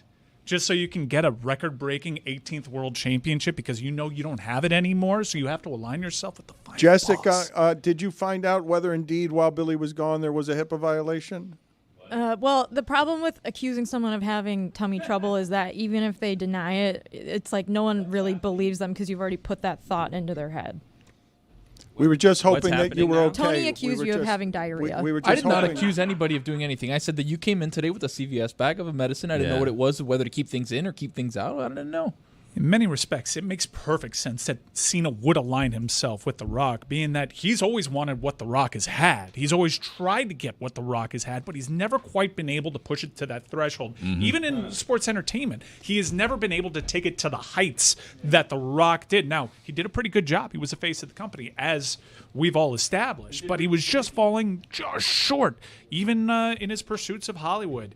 Falling just short, always compared to the man. And now the man is offering his entire world to you. You get to pick my brain, and you get to be a world champion for the All right, 18th Mike, time. I got it. All right, I got it. You don't want me to talk about Russia. So let me talk about something that I've been wanting to talk about instead, and that you're not going to be able to run me off as obviously as you're doing on that one, okay?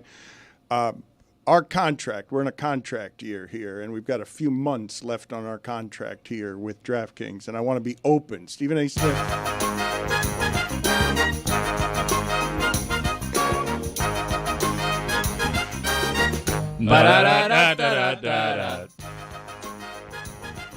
You can't. You got to let me talk openly about these. I missed this. I told our audience I would be open and vulnerable about everything. How about you open what you need to open instead of telling us about the openness that you want to Where open? is it? I haven't seen it. Check under the 18 glass cases that you have under there. Maybe move away Partnership some of with that a glasses lotion. company. It's What are under, you doing? yeah, your unscented lotion tube. It's deep under there, huh? Confused about the Pete Rose take earlier. It's not. I don't know. Bucalo. Say hi to Taylor for me. It was his birthday over the weekend. It's really buried under there, man. Oh, there. There we go. Hey. God, I hope the first question's about Cena. I can talk about this all day. All week. How long has this been? It's Dusty. He was a Dust it off, baby. He was a dust off baby the face top. for 20 years. Ba-da-da-da-da-da-da. He kicked off the ruthless aggression era by slapping Kurt Angle in the face, and since then he's taken us on a whirlwind. How? This has been years since we've done. Da-da-da-da-da-da-da. But it's also been years since he's been a fixture in the main event scene. He is carrying quite the losing streak, which is why he would find himself in the situation to turn to The Rock, knowing that he's not good enough anymore on his own. Greg, go ahead and reach into the. I just don't know why Travis Scott was there. How does the magic crate not stop you from talking? Because it stops you from talking. haven't gotten that question. It only relates to you. Literally That's how that works. nothing I mean, have you listened to ever the show? stops him from talking. Nothing. Da-da-da-da. Who, me? He doesn't respect any of the properties we have around I here. read it? Yes, you read it. Close to the microphone, like Okay. a broadcast All right. professional. Sorry. How close Da-da-da-da-da. is John Cena to The Rock? Wow, great question. No! That Do is you not. mean in terms of That's- friendship? That is Yeah, ridiculous. Proximity? Give me that Or sheet. in It's an terms of- open-ended question. In terms of like national and international I mean, stature? Hold on. I think this is for Dan. That is not what this piece of paper I says. misread. What? I apologize. All right, well, These you have new to answer glasses the of first mine question. don't Mark, work. where have you been? I'm here. That's not an answer to my question. How much would I have to pay you to never talk to any of your friends again? What? Can I make new friends with all my new money? That get is a- money for That free? is a great question. Yes, yes. How much would I have to pay you to never talk to any of your friends again? It's not money for free, Billy. You'd have to get rid of all of your friendships. For me, it's money for free. You don't have any friends? You I wouldn't don't talk to talk- me I- anymore? How much? He would still talk to you, Tony. Don't worry.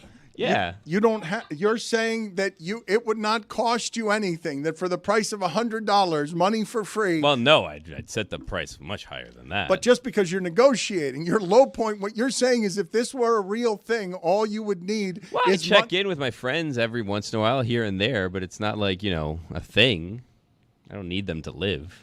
Can you still communicate, like non-verbally? Ooh, great question, With Greg. cue Sign cards. Language? That's why Greg's on. Or I was thinking text or email, but cue cards works. Like I would hold up a card that said, "Hey, Billy, how you doing?" And then you would scroll a cue card. No, and I don't respond. think. No, you can't. It's Hey, not Greg. just literally talking. It's communicating in any way with your friends. If That's I not say, what the question said. That's not what the question said. okay, but I'm changing it for the purposes of this discussion. Respect Liar. No middleman. Respectfully, what?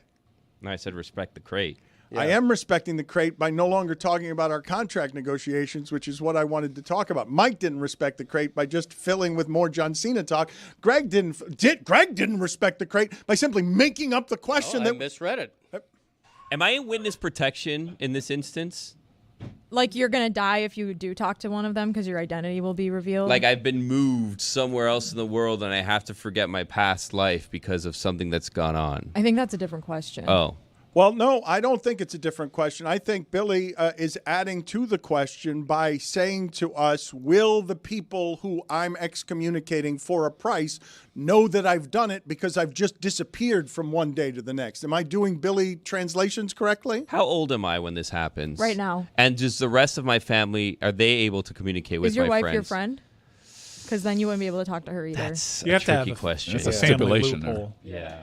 You Well, have it's to. not So on the- can my it's not on the family card. talk to my friends on my behalf? Can we play telephone where I say, hey, tell Chuck, I say whatever, and then my wife goes, oh, Chucky, Billy said, and then it comes back and passes to me. Yep, there's a way around it. Well, it depends on the intent of the question. Is the question that you would never communicate to your friends ever again, or is the question just talk to them? If I write on a cue card and give it to my wife, can she vocalize that, or does she have to give my friends the cue card? Billy thinks X. He's not talking. You're again trying to get through loopholes on this.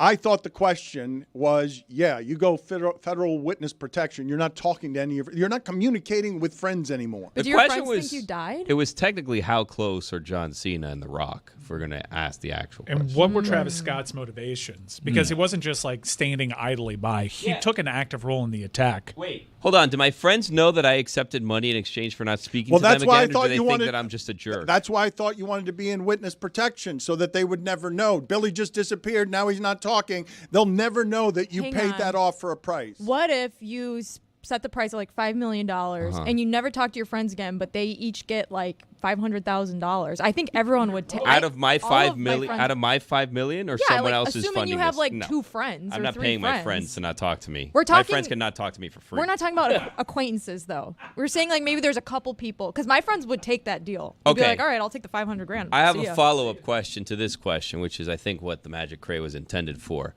So, if I take the money, do my friends know that I took the money or not? And Dan, if you were someone who had a close friendship and then your friend stopped speaking to you, and they say your friend decided to stop speaking to you for $250,000, would you then understand them taking the money or be more upset with them for taking that money to never speak to you again?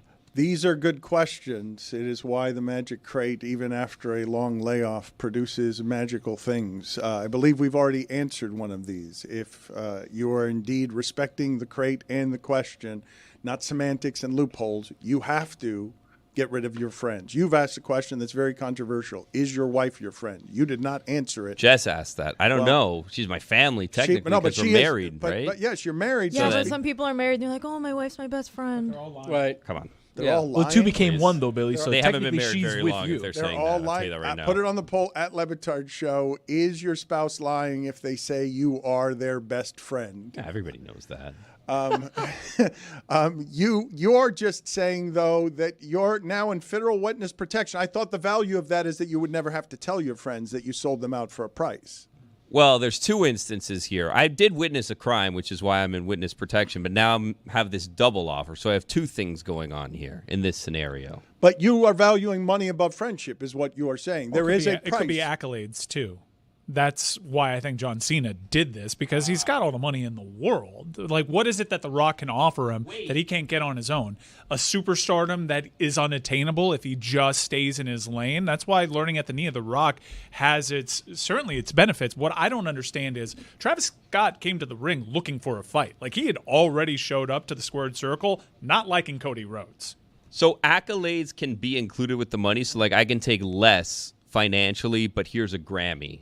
also in exchange for not talking to your friends? Is that what you're no, asking? that's not what I'm doing, and I'm going to regret. I regret bringing any of this up with you, Greg. Can you tell me? I don't think it would cost you anything to get rid of all of your friends. I don't think you have that many friends. You need that much contact, and so that you would simply say there's a very low price on this. I don't even know how to answer that. What'd you win a Grammy for, Billy? Well, no, it'd be part of the deal. Is I'd take a Grammy. Okay. I'd have to put out a song, obviously, and then they rig the Grammy. What do you mean you don't know how to answer? It's the question that was in the crate. What would it cost for you to never talk to your friends again? It's a difficult question for me because I don't have a lot of friends, but I do have a lot of money. So I don't particularly need the money. Do I need friends? Debatable. So it's a conundrum. It doesn't sound like it's a conundrum. It sounds like for a cheap price, you would never talk to your friends again. No, I don't think so. Why do I need $500? It's not $500. Well, you set the bar where you want to. Like, it could be like $10 million is your price. It could be $100 million. Yeah. What's the price of your soul? Okay. Because that's what John Cena gave up to The Rock. That was the asking price from The Rock to Cody Rhodes. Please get him out of here. Please. I'm not going to do that. And we keep invoking souls. Minor penalty, 2 minutes, rambling. You got to get out. This is why I'm saying the best version of the answer to this question is you get some money and your friends get some money, and you're helping people out. What was your answer, Dan? Because it was asked of you, and you've just spun it on us. Yeah, Dan never answered. Well, Valerie's his best friend, so that makes it complicated.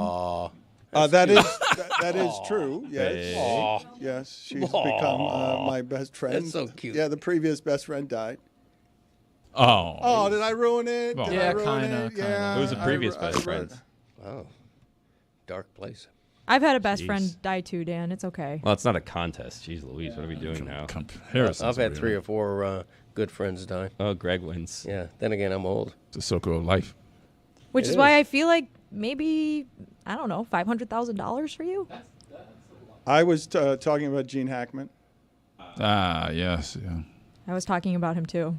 We're never going to get to the bottom of that, are we? The plot on that one thickens. Yeah. Because when the details came out, you've got him in one room, dead. His wife around pills in the bathroom, dead. A dog in a cage, so it's not a pact between all of them. A dog died a really gruesome death with no food or water, while the other 2 dogs ran around. And he's been dead since, according to recent reports, since at least February 17th. So for 2 weeks, we don't know how the dogs stayed alive.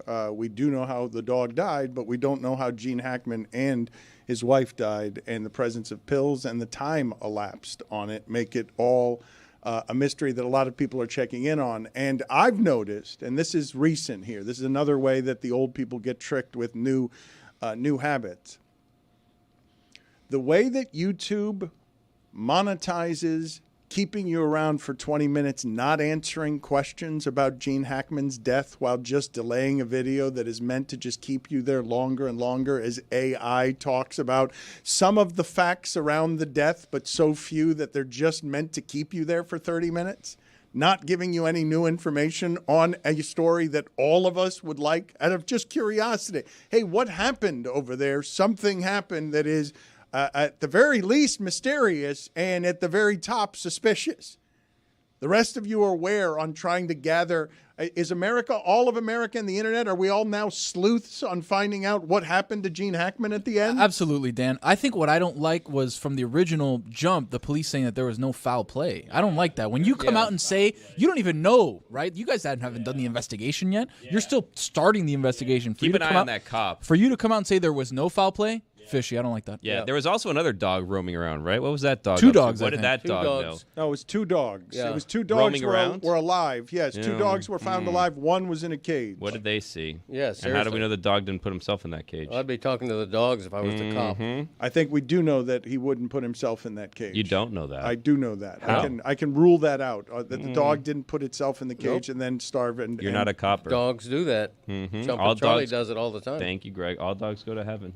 Dan, weren't you the one that was like, ooh, it was a love pact right when it happened? The dog? I was. Yeah, and we were like, oh, it's like the scene in Air Bud where they all put their hands in and then the dog puts its paw in at the end. We made that joke. And then the dog put himself in the cage. What was your theory, Jessica? I don't know. It's really sad. I kind of makes me bummed out, especially because it seems like they were dead for a while and their family didn't realize it, which is like really sad and it's awful. But I don't know. And the other thing is like, the dog makes me sad. Just must have been a horrible way for them all to die. Yeah. I'm surprised that the dog didn't start eating things that they weren't supposed to be eating, because that happens, Dan. Elderly people pass away. They have a dog. All of a sudden, the dog's hungry. It's not getting fed. They take a couple bites. Things like that happen. All the time. To go back to Dan's initial question, I think that I could die and my friends wouldn't know for 2 months. It wasn't my initial question. It was the mystery crates. Would Jumpin' Charlie eat you if you died, Greg? Probably. Really? Where'd he start? Put it on the poll at Le Batard Show. Would your dog eat you if you died at Le Batard Show? Mike Ryan is dying to chime in from the penalty box where he only got 2 minutes, and he's got a lot of thoughts on Gene Hackman because he's always got a lot of thoughts on everything. Well, the mystery aspects of this story, you learn something new every day. However, it seems like we're not going to really get some closure to this for quite some time, as John Cena has already traveled back to Africa to finish filming. So we don't know if the Rock has not been advertised for Raw on Okay, Netflix. enough. Get him out of here. I can't keep doing this Cena's with him. got big ears, huh? Travis Hunter came out and said that what he does is more difficult than what Shohei Ohtani does. Travis Hunter, what are you shaking I your head? agree. What? Yeah, because Ohtani's not getting hit every single time he touches the field. He's never getting hit, actually. Travis Hunter, so let's discuss this for a second.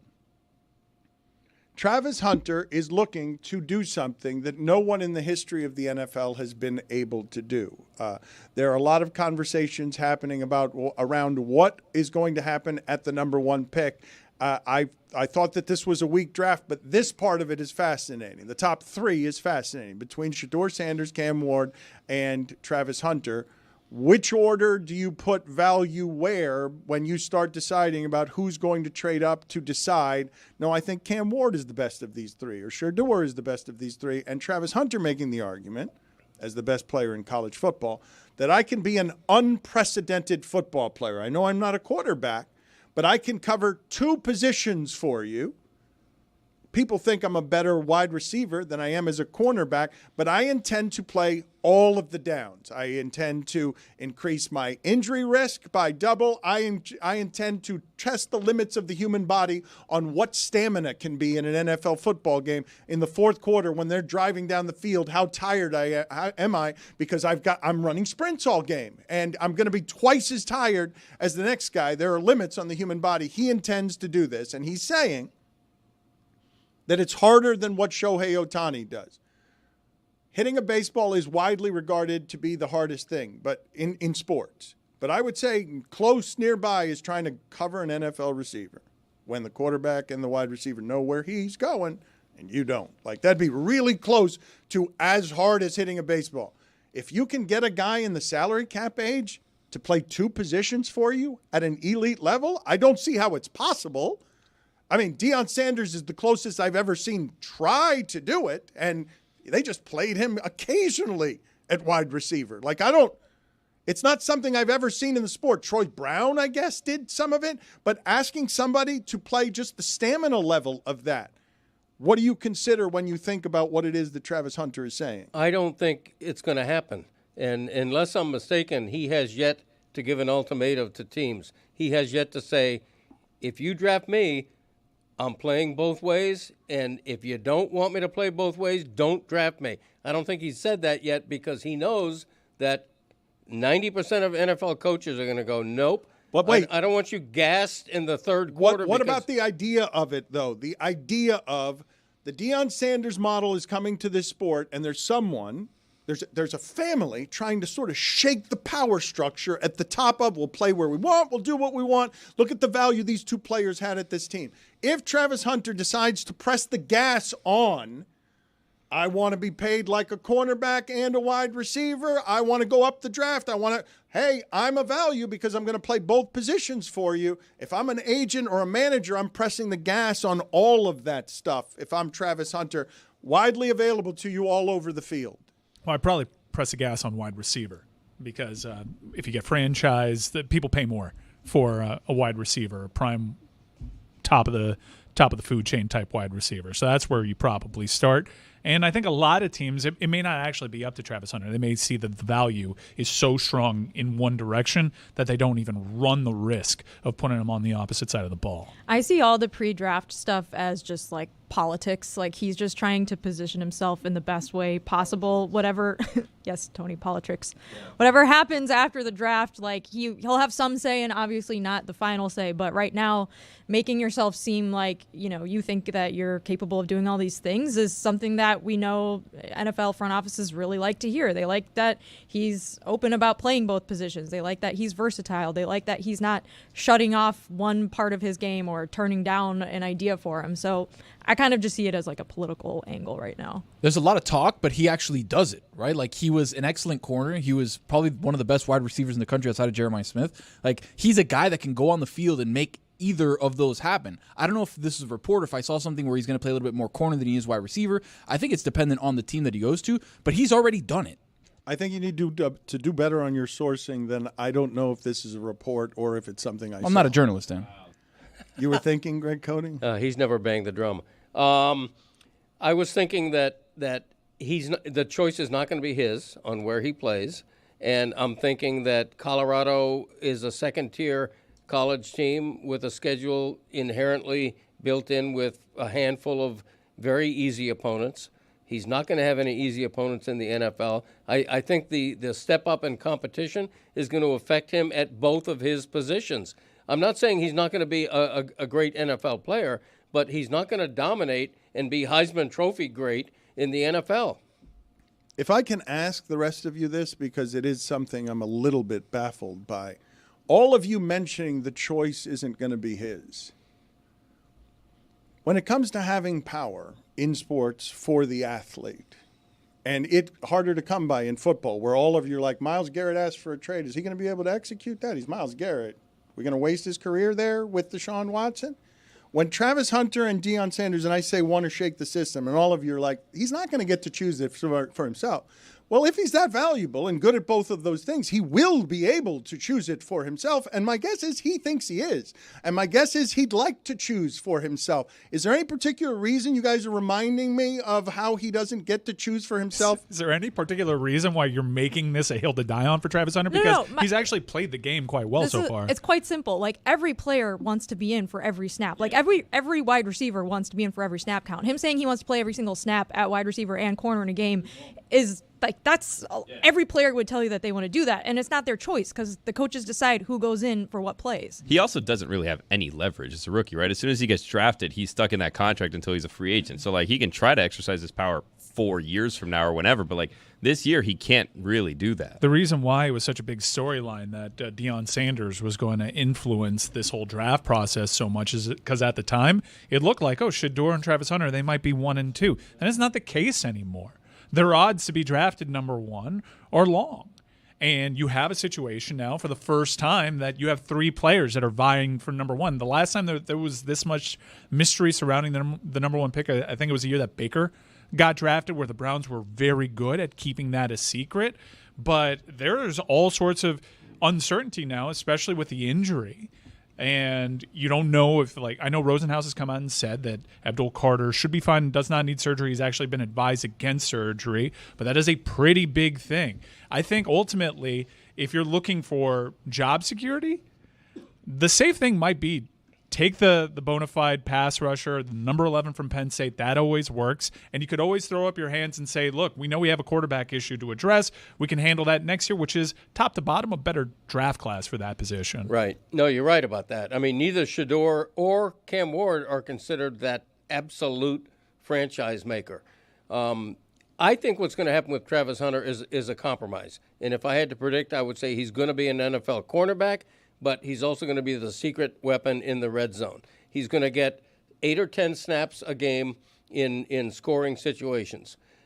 And that would satisfy him. That would satisfy his talent, but it would not overwork him to do 2 full-time positions and always be on the field. But he is a better offensive player than defensive player. He is widely regarded as a more valuable player on offense. You're saying he's going to play offense more, even though it's not what most people think he's best at? I mean, what I've read from the experts is that the NFL generally sees him as a cornerback more than a wide receiver.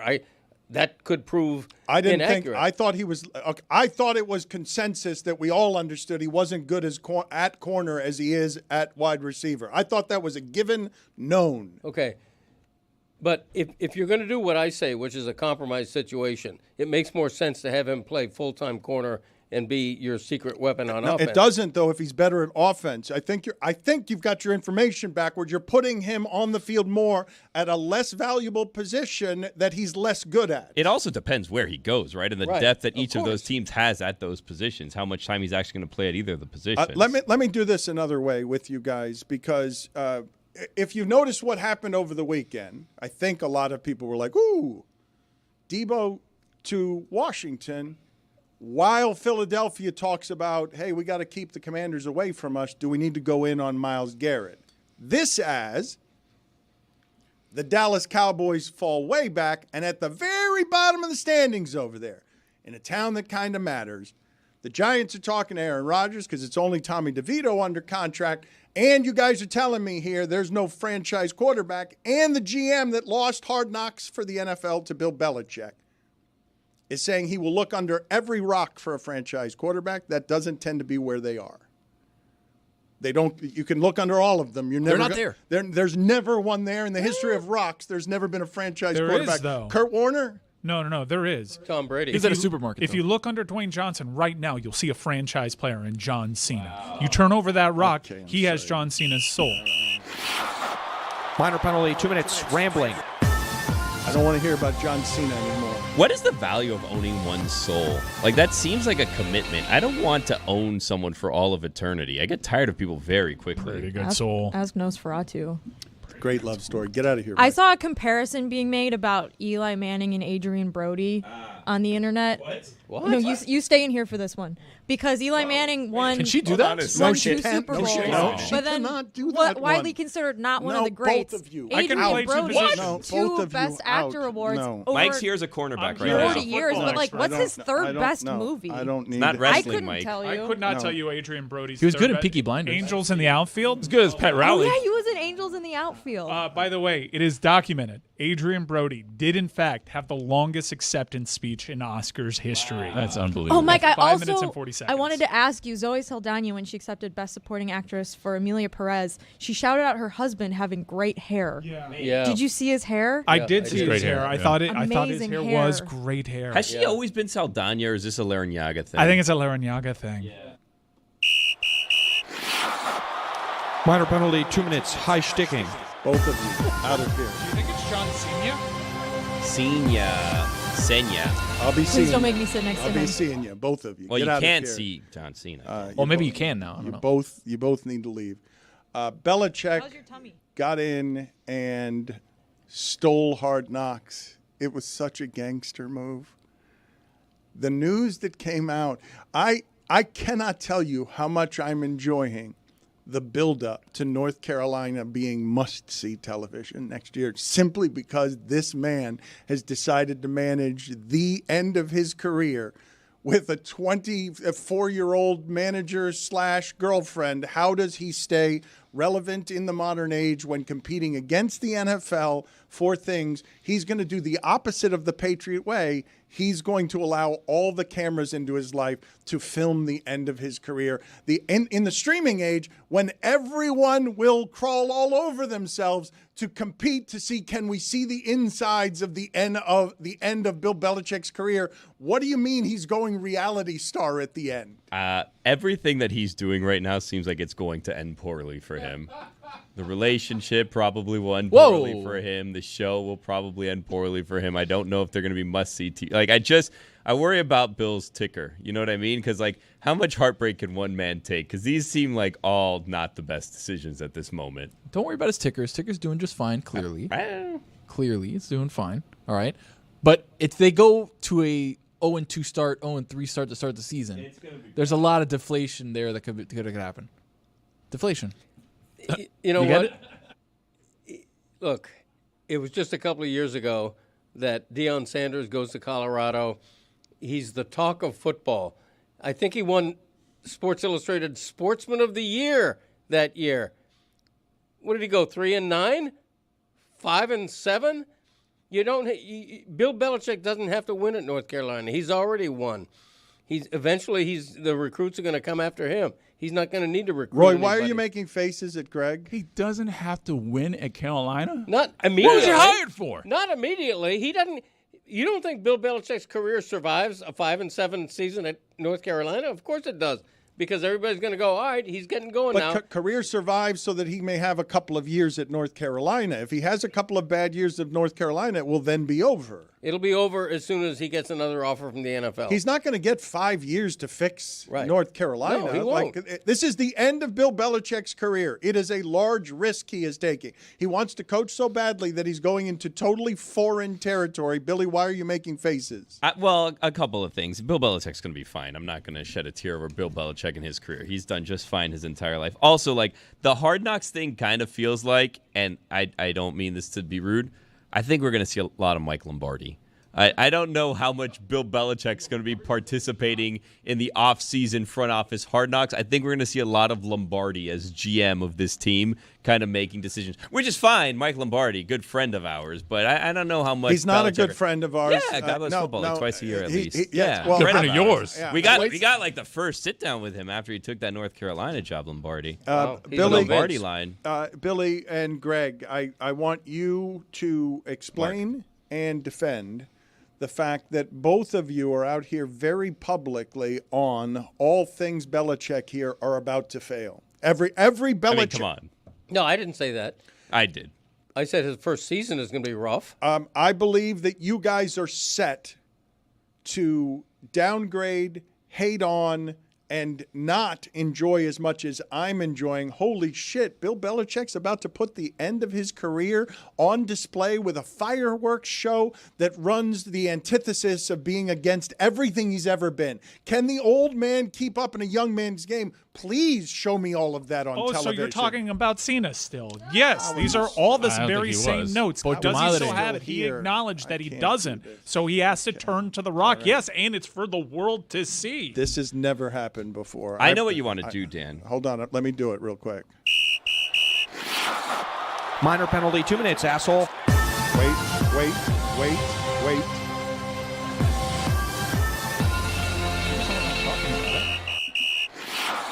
We've got a penalty, 5 minutes, major asshole. 7 minutes? That's amazing. Wow. It's never happened before. So what you want to do is you want to do wins and losses of North Carolina's football I think so schedule. too, yeah. Because like I'm looking at it and you're saying, oh, he's gonna be must-watch television, rebuild, blah blah, whatever. So I'm looking here, TCU. Could be a fun game. That's a W. We'll say that's a W. Charlotte. The 49ers. That's a W. Richmond Spiders, W. Watch the Spiders, though. Then we have UCF. Now, UCF. Tough game. No, that's a W. Okay. Clemson, we don't know. We're going to figure out where is it that Bill lies in terms of Bill and Dabo. Dabo, some people thought maybe he lost a step last season. Uncertain whether or not he lost a step last season. We'll find out this year. What is happening now? Then California. Oh, Cal, Dan, that's where you went with the judge in the car and you crashed in a taxi. Remember that? And then he said that you have to go, you cannot leave. Then Virginia.